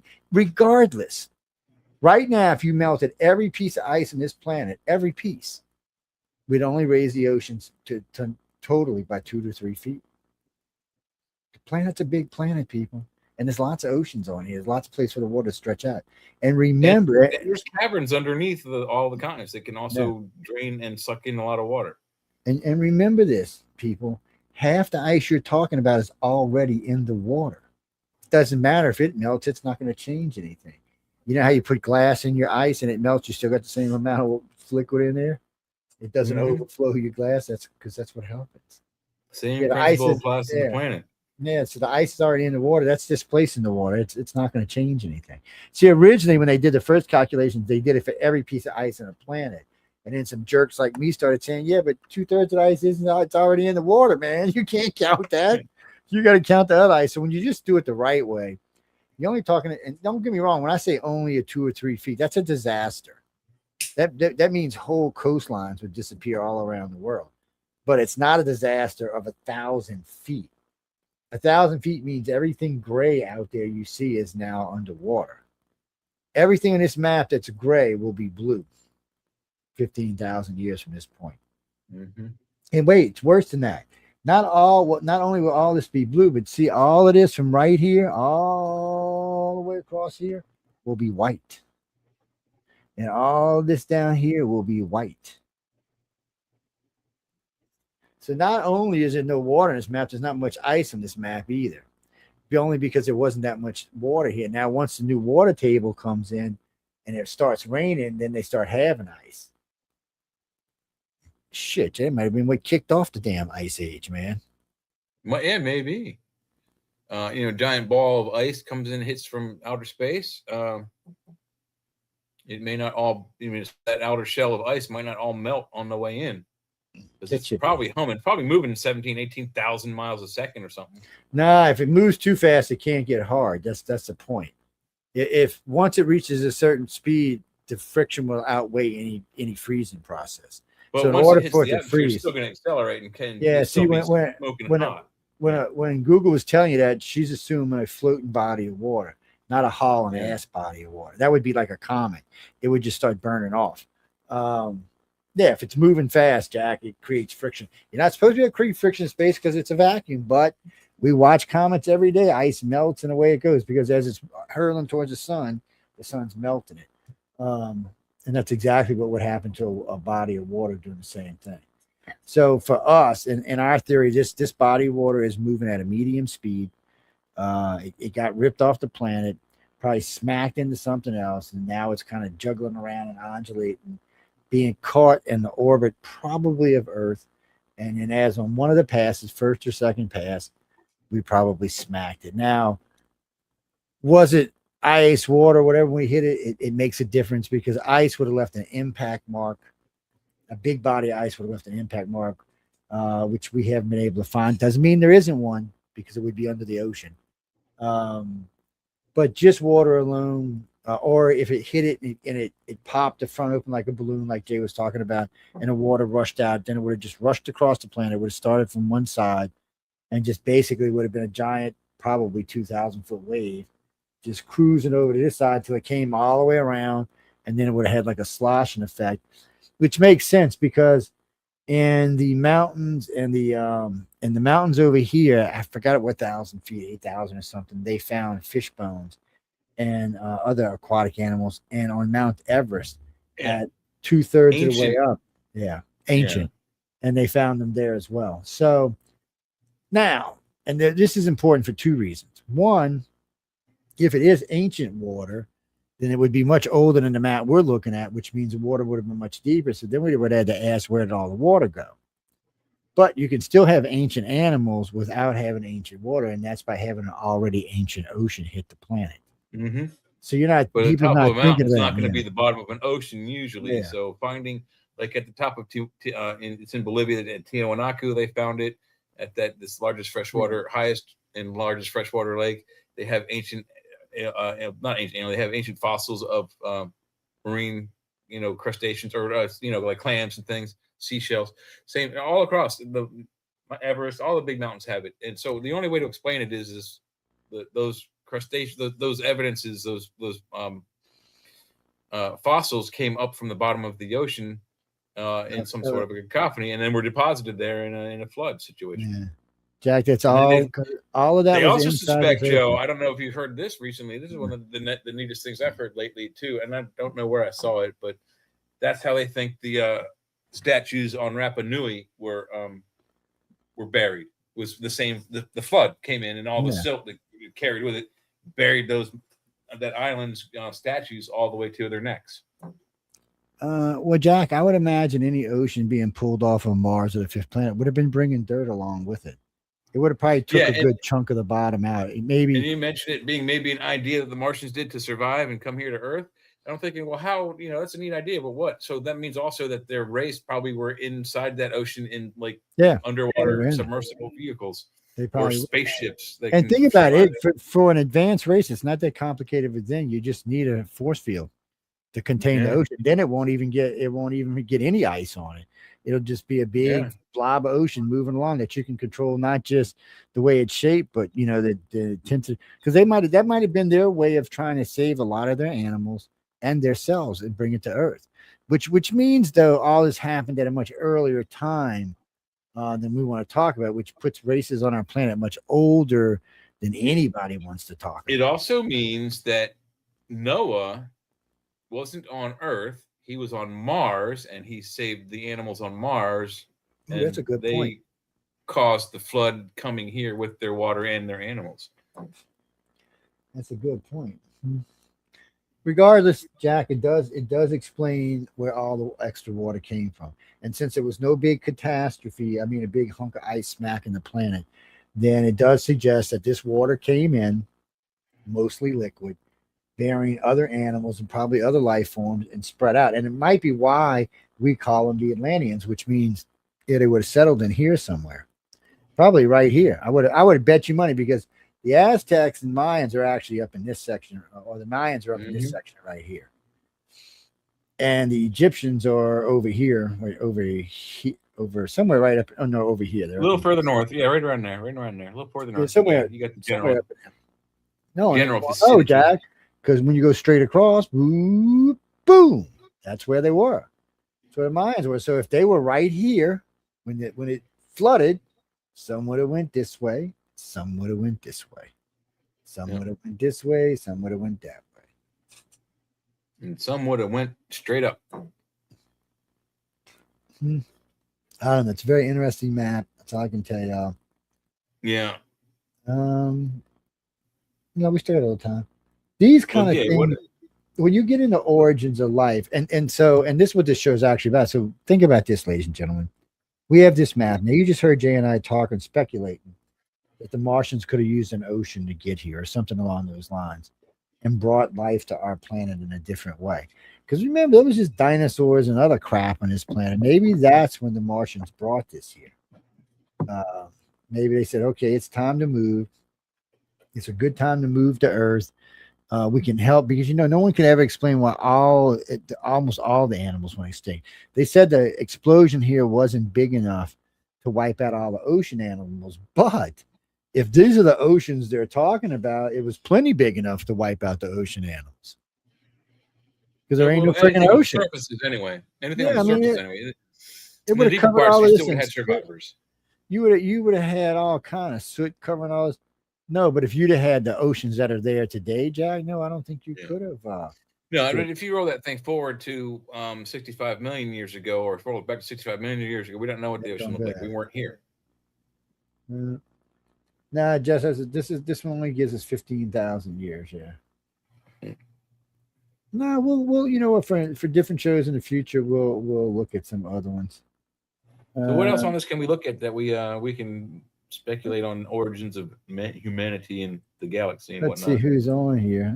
Have you ever seen a product that transforms any ordinary space into a dreamy? No. That is cool. Might make you want to heat if you don't like water, but by storm. Oh gee, man, what is this? Get off my screen. Replicate this with primitive tools.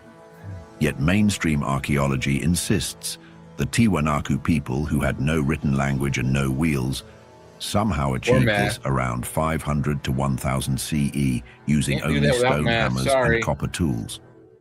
On the other hand, alternative researchers point to something else.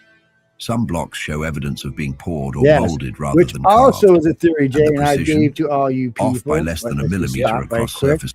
So we've talked about this because there's only so many ways you can build a pyramid and get rocks there. Pouring it is a good way to do it, especially if you're doing it on site. Yeah, it's with a liquid called a geopolymer. It's basically concrete, and we do it today. I've worked in the home improvement industry for the last 10 or so years, and we have these. The brand that it's at the Home Depot is called Pavestone. I think Lowe's carries it too, but basically all it is, it's an engineered stone. They have these forms. They pour a colored concrete mix into it. It hardens. They send it through like a kiln. They bake it to harden it, and then they make uniform blocks for paving stones. So you can make walkways and brick like patios with them. And they're very sturdy, but they're not as sturdy as some of these buildings here. Whatever they did here, we still cannot replicate. And they did it with the aqueducts in Rome. And not this wall. I don't think this wall is a poured example, but the Sacsayhuaman wall, it has a really weird, they look like jelly beans almost all put together, and they kind of like mushed like marshmallows. That is a poured wall. What do you mean, Dean? So Jay and I started talking. This is a while back. We were going through some stuff, and we got into Angkor Wat. Angkor Wat has got a lot of fancy molding and stuff that would take an advanced knowledge of wood to really be able to do. First, you got to know how to bend wood, mold wood, carve it.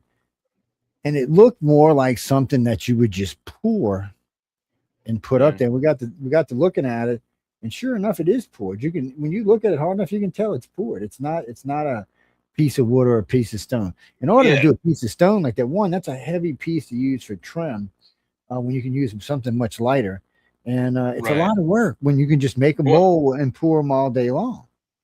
But that's the exact example. But Angkor Wat is actually, there's so many little tchotchkes, there's little figurines all over. I mean, I don't think there's a wall or ceiling surface that isn't covered in some sort of 3D sculpture But in order to do that quickly and fast, you don't carve them. It would take years. So they must have poured it into like to have 20, 30, 40 molds of these things, and they're making 40, 60, 80, 100 of them, you get all every them couple hours or tiles and so.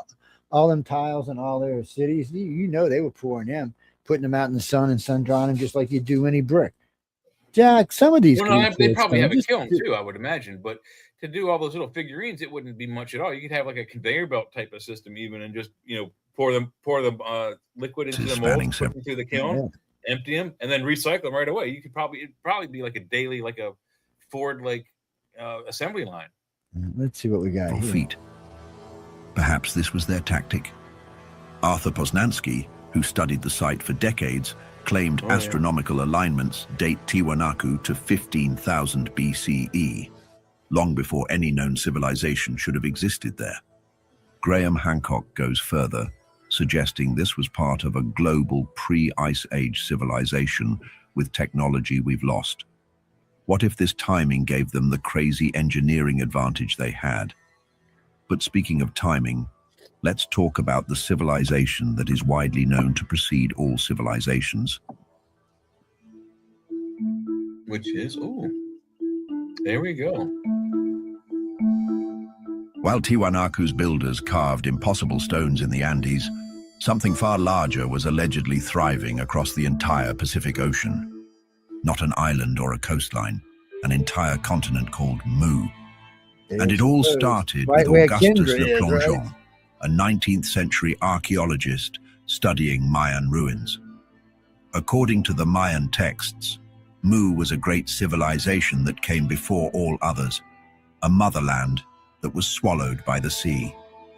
But while Augustus started the conversation, it was James Churchward who turned this into a full-blown alternative history. In 1926, Churchward published his bombshell, a 3-part series on Mu. In these books, Churchward confessed that 50 years earlier, while serving in India, a temple priest showed him ancient tablets written in a dead language called Nagamaya. And these tablets told the story of Mu. According to Churchward, Mu stretched from the Marianas to Easter Island, from Hawaii to the Southern Pacific, larger than South America. What's more, 64 million people lived there in 7 major cities. They were called the Nakal, and in Churchward's words, they were superior in many respects to our own civilization. If you saw my gun and you're wondering what I'm carrying it in, well, I've got a good answer for you. It's this right here, the Vanish Camo holster, the world's most comfortable as well as the most inconspicuous holster that we... Cool, but I hate camo. The evidence? I do too.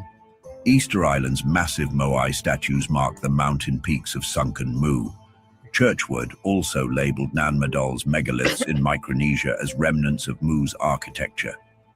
Even the Yonaguni monument off Japan with its underwater stairs and terraces is not left out of Mu's proposed submerged cities. Means they must have been 9 But suddenly, at about 12,000 years ago, this massive continent sank into the ground. Yes. Covered by 50 million square miles of water in a single night. However, mainstream science dismisses Mu entirely. With the study of plate tectonics, we learn that continents don't just sink like that. Plus, Churchward never really produced those tablets for verification. But in spite of these doubts, the Pacific ruins remain. The identical pyramid designs across distant cultures remain. Well, that's not identical. And the flood myths from 200+ cultures worldwide all describe the same catastrophe happening at the same time. You know, it's interesting Was too Mu real? because Or is it a 20th century invention? they knew the flood was coming. That's what makes me think it was the Martians, because they knew the flood was coming. They came and told them, look, we can't save you people because we're not actually God. But if you want to save yourself, do this. Build a boat. Yeah, build you a boat that can't be flipped over by waves. Because that's what the way the ark was built, it could tumble in waves and not get destroyed. Yeah. So we actually spoke about this too. Now the traditional ark is like what you see there. Yeah, but that's not pointy how it boat was at one built. end and kind of fat round at the other end. Yeah, but that's not how it was actually That built. will get knocked over in a vertical wave and sunk. But the boats in the Middle East at that time were round or square, and they were usually made out of kind of like a burlap. So it was kind of like inner tubing. But the speculation is that what they did is the Noah of the time, when this would not be Noah, it would have been Zeus Thustra, or the guy's names from, there's three of them from what's the place? Sumeria. I almost said Lemuria. Sumeria is where these guys are from. So you got three different Noah types, and their boat would have been a rounded thing that was so large that it had enough room for their families, probably 4 or 5 families, and at least their herds. Not necessarily all animals 2 by 2 and all that, poetic nonsense, but at least their farming animals, and the animals they needed to survive were, brought along with. Everything else was on their own. and which a lot of people would survive. Jimmy, the one they show in the late Great Planet Earth, one they said they found on Mount Everest. It's long, it's rectangular. It matches all the numbers, though. It's really weird. It's it's really long. It actually was intact when they found it. Later on, it broke in two. There was the mountain shifted and it snapped in two. So now the other piece is sitting. Well, no, it's still there.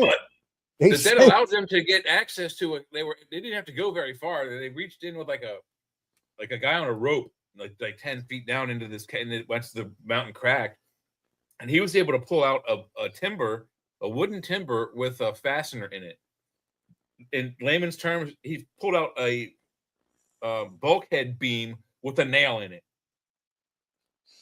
It's interesting. Nail too, I believe. No, so this thing is really long. It's really wide. It's really tall. It's 3 or 4 stories tall. I think it actually was more than that. It's I think the main body of it is 3 stories, and then there's like the house on top is like another 2 stories. They had I forgot how he described it. He said you could stack 7 horses high. So I'm figuring 7 stories, or maybe not quite 7, probably 6. So and then European horses are also smaller than our horses, so they may be also not that tall. But you're probably still getting. If you're gonna, you would need. I figure what you would really needed to do it right is you'd have needed a floor for food, for all the animals, and then you needed it to separate some animals. So you'd probably had 2 or 3 different floors for the different animals, and then you'd have had your living area. And then probably you work, probably about 5. Yeah, probably about 5, and then probably a up top living area or something. Anywhere, James, anywhere 3 to 6, 3 to 6 stories, storage, food. You'd have had other stuff you'd have had to have, and well, actually, Chrissy, it depends on how many animals they had, how big it had. This thing looked like this would have held several families and lots of animals. But remember, so the more families you bring, the more work animals you have to bring, more chickens, more pigs. Well, and chickens, you can just bring a lot of eggs, but still, and start hatching chicks along the way. Yeah. But that's really, it's always good to bring extra. Same thing with a lot of other things you could have done. A lot of the birds would have survived anyway. So, and some of the big animals would have survived. Yeah, you wouldn't have had to worry about the birds. You would have probably on the decks and the roof of that wrongly depicted boat, you would have probably put some sort of hatching or thatchery so that they could make nests and land on it, because eventually there was no land, and according to the myth and the stories, only a few peaks, like the top of Everest, the top of Ararat, the top of probably a few in South America and America. Whatchamacallit describes it as the 7 islands or the 9 islands. I forget. That's what was left of the planet. There was like 9 islands left. Man, on barges like these all around. The top of Hawaii's volcano would be one of them. You wouldn't want to land there. But you want me to tell you? You want me to tell you how I know that there was more than just a handful of survivors? Because in order to have a healthy population of 8 billion, you would have had to start out with at least 6,000 or 7,000 people. Any less than that, you would have had interbreeding problems. And think about this: if it was only in the Middle East, we'd all be brown. We'd all be Middle Eastern brown, every one of us. But we have black, we have yellow, we have white, and then we have the browns. Well, Heidi is brown. I seen her spray paint herself the other day. That's a spray tan. It's a little different, you know. Nowadays they put brown in the spray tan because no one wants to look like Donald Trump. But no. So, but the thing is that you couldn't have. It couldn't be just Noah to survive, or we'd all be white or brown, or whatever, depending on whatever artist color depicts the Noah of that story. We'd all be that color. But we have 4 or 5 different colors of skin. So everybody, every region around the planet must have been warned. And so there probably were more than, there had to have been more than one for each area. So there's probably 15, 20, 30 Noah stories with 15 or 20 or 30 different Noah names. But we all survived from those people. Well, Jesse, it makes you think that the flood happened before the rest of the world was populated, meaning like Australia and the Americas and places like that. No, I bet there are still people on Australia because there is now it's not the Strongs who's got that idea, the out of Australia theory. It's they're 2 brothers. It is the Strongs. Yeah, the Strongs have that theory, the out of Africa theory, the 2 Strong brothers, and they have fairly good evidence for it. And there's also Proto-Egyptian hieroglyphs. So there was life. I don't know about civilization, but there were human beings on the Australian continent before the flood. Yeah, and after the flood, they probably weren't. Perhaps not. Yeah, I don't know how. Like I said, I don't know what kind of civilization. Well, no, when you the look, Aborigines probably were there, and they probably survived. From the when you look at the map, there was life in all of the places where there wasn't anymore. But after the flood, there wasn't. Because nobody in the Americas built any boats. Nobody in Australia built any boats. So they all just got wiped away. We have stories of no. Yeah. And now maybe in the South Americans, they got tall enough mountains. Maybe they just told them to go to one of the mountain retreats and stay. But other than that, the Mesoamericans wouldn't survive. You may have been one of those as well. Yeah, most of the people, but that's what the flood says. Most of the people were killed. So it's a bitch to think that they may have came here. Mars may have came here and killed off most of our population as an attack. Yeah.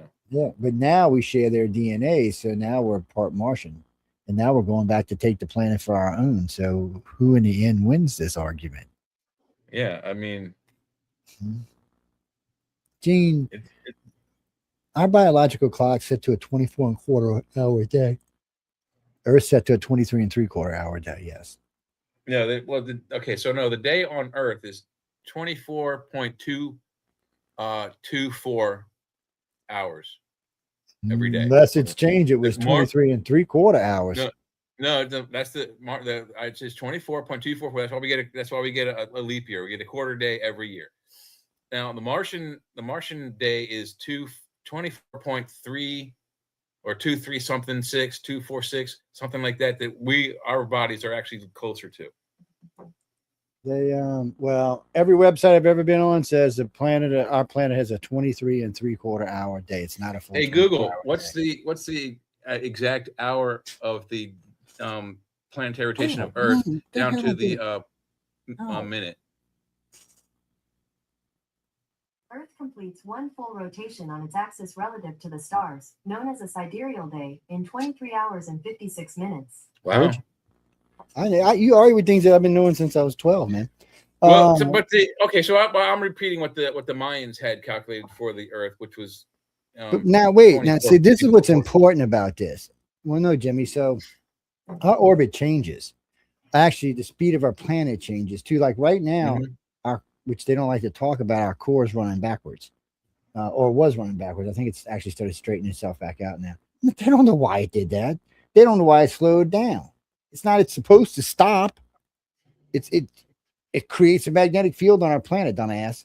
No, it's not supposed to stop ever. If it stops, more than likely we're in deep shit.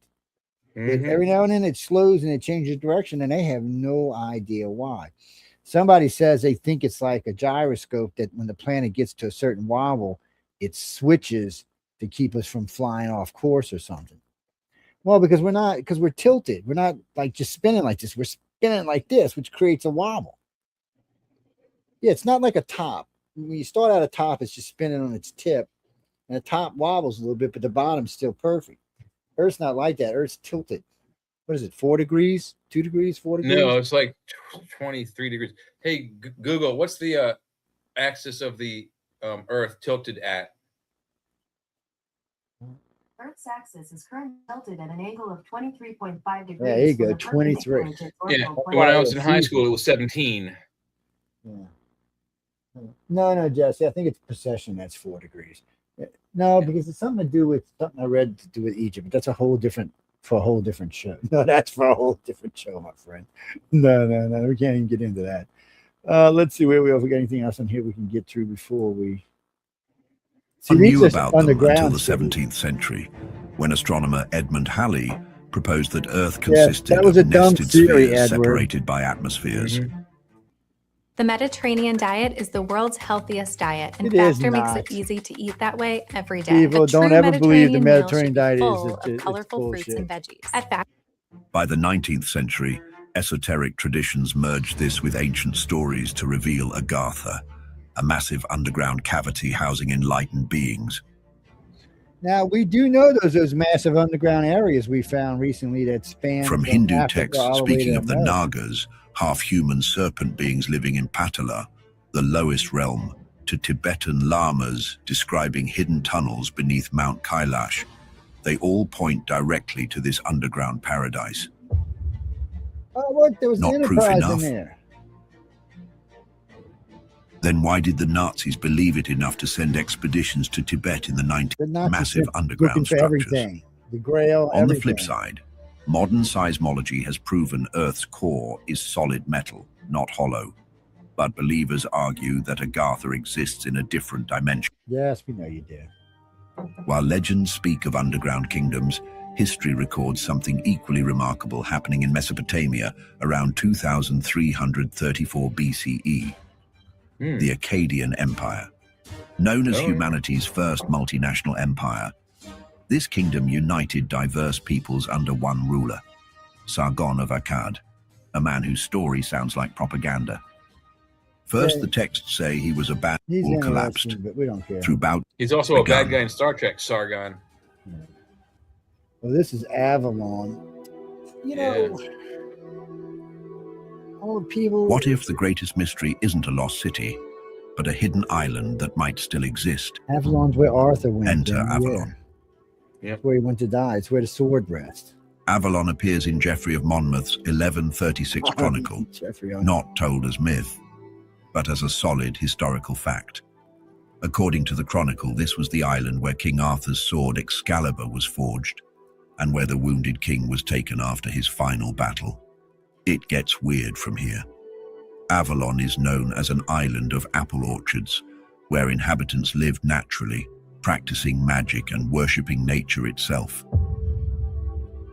Can you believe that?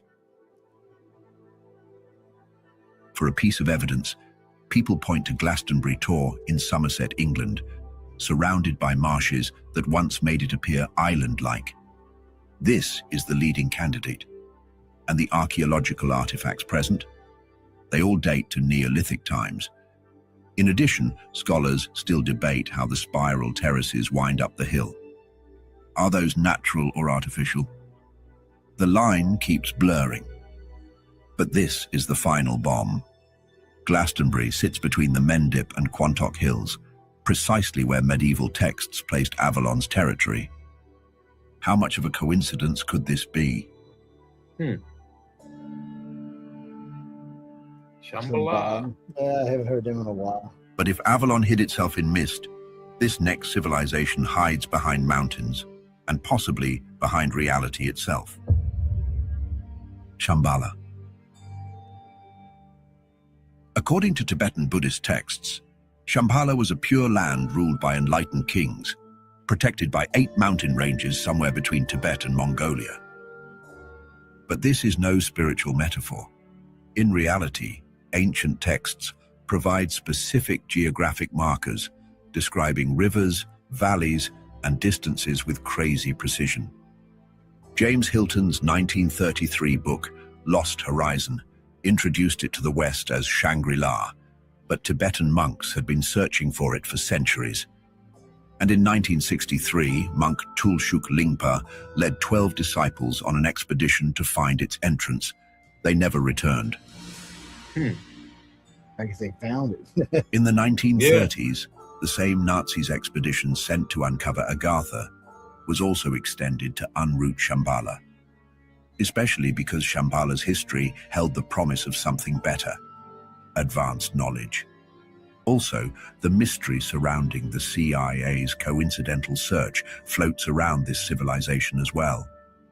And the government wasn't the only one looking. Matter of fact, the search already began 100 years earlier. In the 1800s, Hungarian scholar Sándor Kőrösi first introduced Shambhala to European scholarship. Thought we knew. Yes. Right at the crossroads of early trade routes, Iran was known far and wide to be unimaginably wealthy, with its power built on control of frankincense, myrrh, and desert commerce. But that was not its only vantage point. What set it apart were its structures, a lineup of towering pillars, vast halls, and architectural feats so advanced that they became legendary. Now these pillars weren't just decorative. They symbolized dominance, permanence, and defiance against nature itself. Iran believed it had mastered the desert. Obviously, it was wrong. Yeah.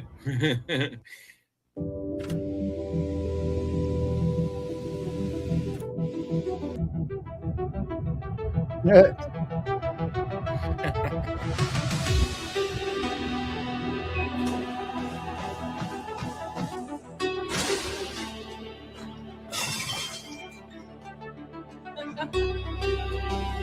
sorry I'm late. I think I have that game. However, this magnificent trait of Iram of the Pillars was also its undoing. Ancient accounts speak of arrogance. Gradually, pride set in, and this blossoming city believed itself to be untouchable. Then, suddenly, it vanished, right into the ground, without a single gradual decline or any recorded war. Just burial. Geological evidence suggests that intense sandstorms or sudden climate shifts swallowed the city whole, sealing it beneath layers of sand, as though planet Earth was tired of its dark age. There we go. As the sands closed over Iram of the Pillars, civilization didn't disappear. It changed location. To the north, between the Tigris and Euphrates rivers, something unmatched emerged around 4,500 BCE, the Sumerian civilization. Now, unlike others, the Sumerians didn't slowly evolve into civilization. They appeared fully formed, with cities, laws, writing, astronomy, mathematics, and monumental architecture already in place. This is what unsettles researchers. The Sumerians built ziggurats, massive stepped structures aligned with the heavens. They tracked planets, divided time into hours and minutes, and wrote in cuneiform, the first known written language. Can you believe that? Yes. This was a civilization whose tablets read like the work of people who already knew what they were doing. But the most intriguing of all their wonders were their records of their kings, advanced beings who lived for thousands of years and ruled with admiration. But unfortunately, this great civilization was also swallowed up by disasters. This is one thing we notice across all 12 civilizations. They meet a sudden end. But does this mean they never existed to start with? Tell us what you think in the comments, and like the video if you want us to explore more ancient civilizations. It could mean that. Cool. No, Jeff, it could mean that they didn't exist. I think there's a little more evidence from some than others, but still, no, Sumeria existed, Jack. The Egyptians existed. Okay, why am I not moving? Hello, hello. Oh, there I go. No, you Okay. got froze up there for a second. Yeah. No, we got to go with 36 after. Well, we wanted to give you a show a little more in depth. We still need to get a little more deeper into it than what we've been, but the map really helps you to understand when you hear us talking about the ancient worlds now. When you hear us talking about these cities that are 15, 20, 25,000 years old, now you can see how they existed. Now you can look at the map and say, oh, okay, well, we can see right where this city was. And there was no water. Matter of fact, the one we were looking at Cuba, on the other side of Cuba, there was no water at all. Now, the one on the other side of Cuba, the one that would have been where the harbor is today, there was a little bit of water, but it was still further down. Yeah, it was. There wasn't much water on the planet when you look at that map. It's pretty rough. There's just not enough ice. Well, you know what? In the future, we'll do some ice age maps versus water table maps and see what we can come up with. You can always ask Alexa or Google or anybody how much ice was it?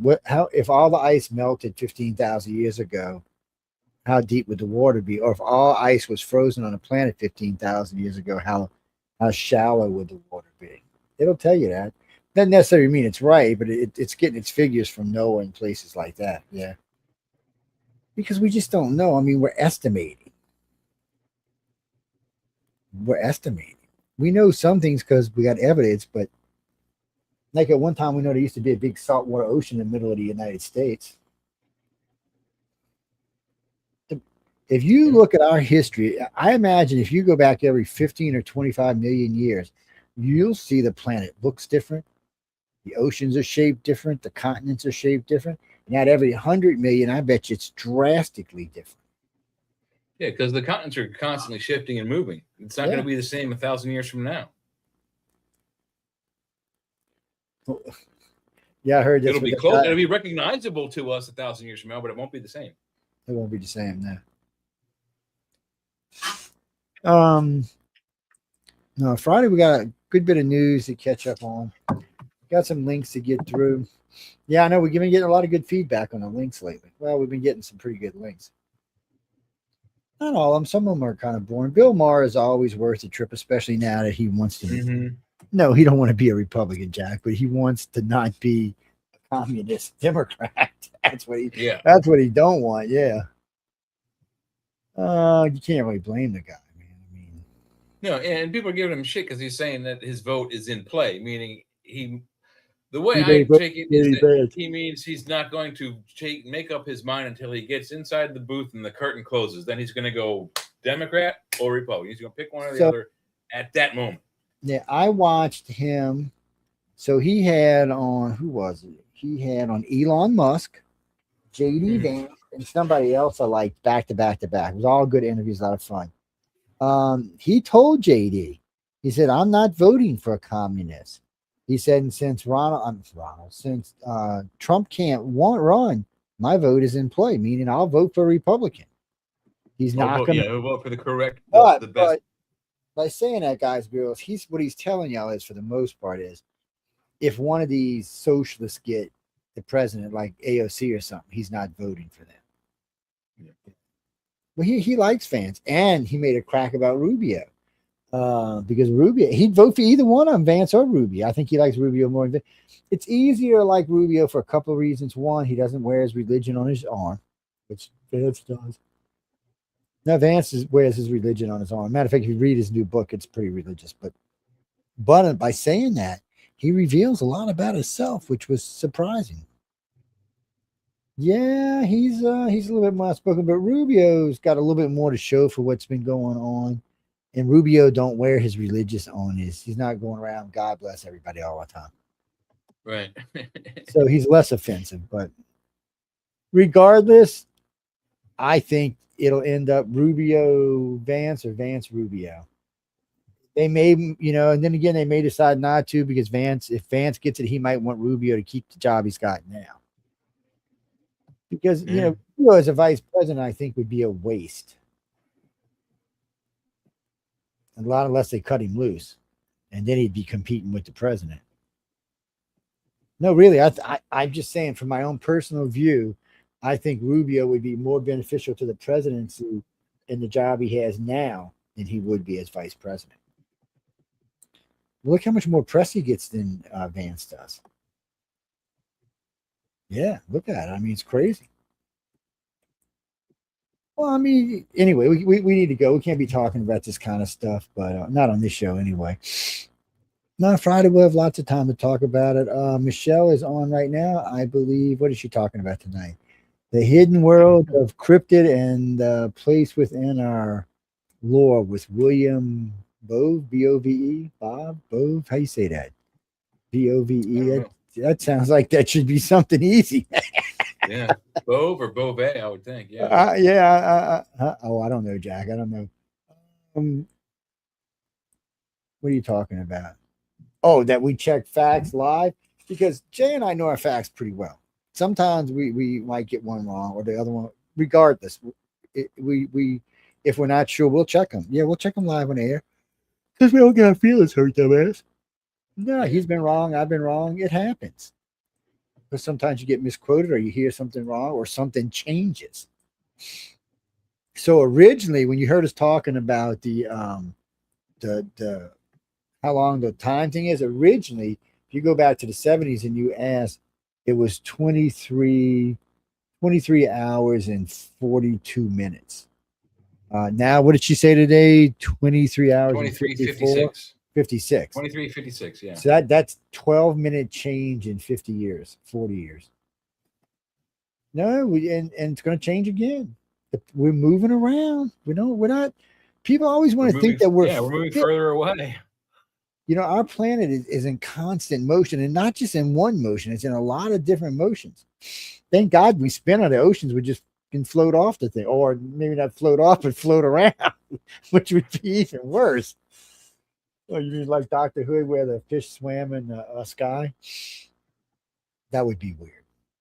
That would be weird seeing a great white swimming, or better yet, an orca swimming through the sky. I don't think I want to live on that planet. I think I'm going to skip living. Oh, no, I think I'm going to skip living there. No, I'm sorry.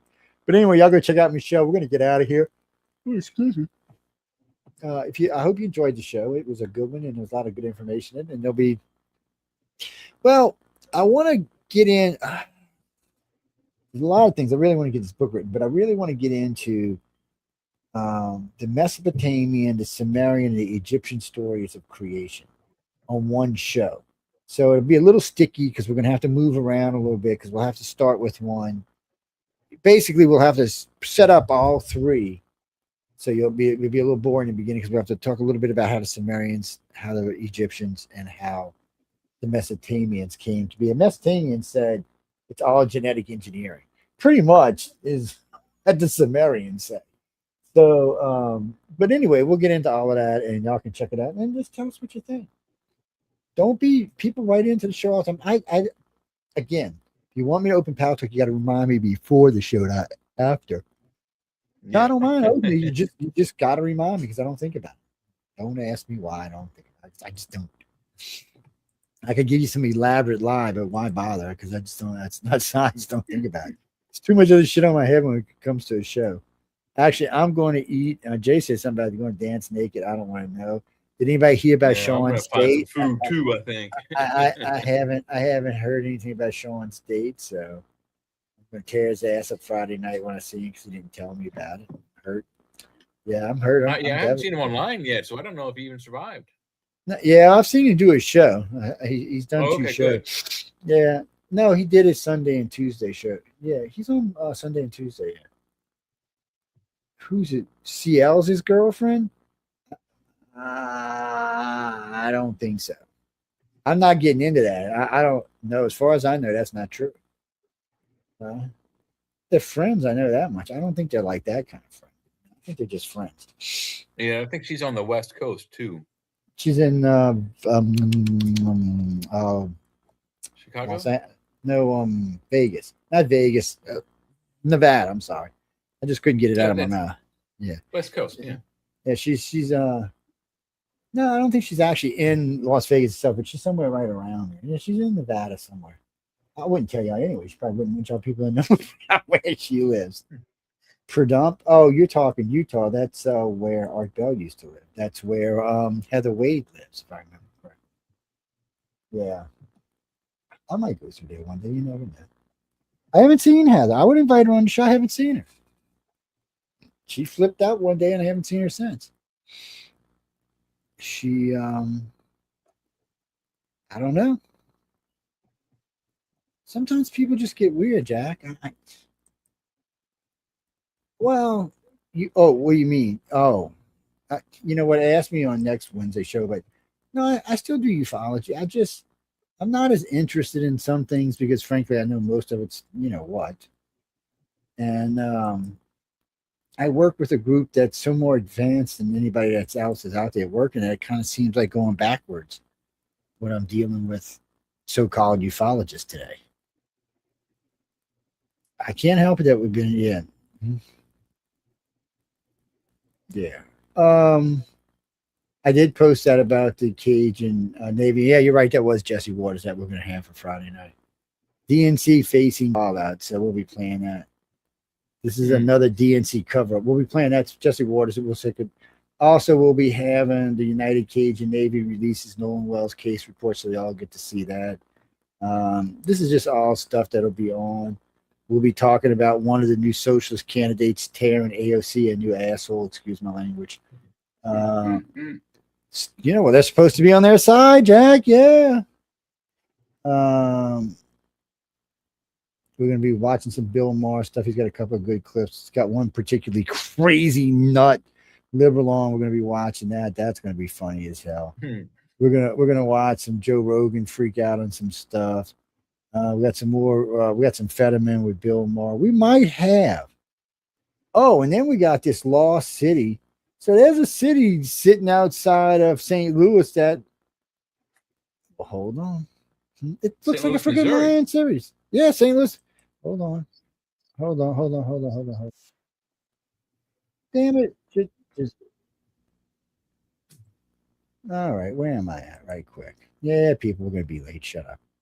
Let's see. So this thing, we're going to talk about this on another show. We don't really time for it tonight, but okay, I don't see it. There it is. You got to throw it up. All right, can you toss it up there? It is. Yeah, I did, and then you threw it down. There we go. City in the United States. Can you hear? There is a lost city in the United States of America. It had a pyramid whose base covers more ground than the Great Pyramid of Giza. At its peak, more people lived here than in London. And it sits 15 minutes from downtown St. Louis. And most Americans. St. Louis. There is a lost city in the United States of America. So people. It had a pyramid whose base covers more ground. We're going to be talking about this city along with some others. There's a bunch of stuff on that. So when you want to see what we're talking about on Wednesday, all you have to do to go to the Facebook page, and it's usually going to be up there. I'll be posting more stuff tomorrow and Friday all day. And well, anybody can post there, Jack. My Facebook pages are public, so you can post on them. Because we're always looking for stuff for Friday shows. Just stuff to talk about, because really the news, and what do we got? An Iran war, not much going on. We're going to be talking a lot of election stuff here pretty soon, because we got midterms in, I think, 100 days. Jay, ask how many days we got to midterm. I think it's 100, maybe less. Hey, Google, how many days until the midterm elections? There are 90 days until the 90 days. Okay. Elections, 90 days. Take place on Tuesday, November 3rd. 3 months, people. 3 months. We have midterm elections. Hey, Google, stop. We got a lot of good polling stuff to talk about that. Some more polling stuff came out on a lot of different candidates. It's kind of weird. So we're going to talk about all of that. What do you mean about Europe? What about Europe? You mean the world? We're kind of through with the World Cup stuff. I mean, if something good, we'll show y'all. I mean, there's a lot of stuff talking about America, but you know, after a while, like this gets old. I mean, if something new or something good comes up, send it to one of us. We'll play it. Yeah, but anyway, we're way into Michelle's show now. So on that note, good night, everybody, and go hang out with Michelle. Tell her hi. Tell her we love her. We'll see all of y'all on Friday night. Be sure to bring your lunch because it's going to be a long one. I got a lot to talk about. Chanel, you can join us. Yeah. You should wait. Chanel from from Red, White, Blue from Newsmax. I always get Newsmax and One American News confused. Well, I'll tell you what. ICAR@cox.net. You want to come and hang out with us? That's my email. I'll send you an invite to the show. If not, just show up at the show, text one of us, and we'll invite you in. Chanel, yeah, Jay's my co-host. He knows. He just heard me say your name, so if he sees it, he'll know. Yeah. Well, he can bring you in. Yeah, any host in the queue can bring you in. Yeah. Anyway, again, I want to thank everyone again for tuning in to United Public Radio. Hope you enjoyed the show. Any moans, groan, bitches, or gripes, UPRN radio at gmail.com. That will be Michelle DeRoche, and you can write to her, and she'll probably give you the bird finger, but hey, we love her. She's a raven at heart, people. We call it a raven lady. Just kidding. No, she's feeling better, and I'll talk to her in a couple of hours, and I got to give her numbers from yesterday and today. But on that note, good night and hang out with Michelle. Goodbye, everybody, for y'all. Get me in more trouble. Hope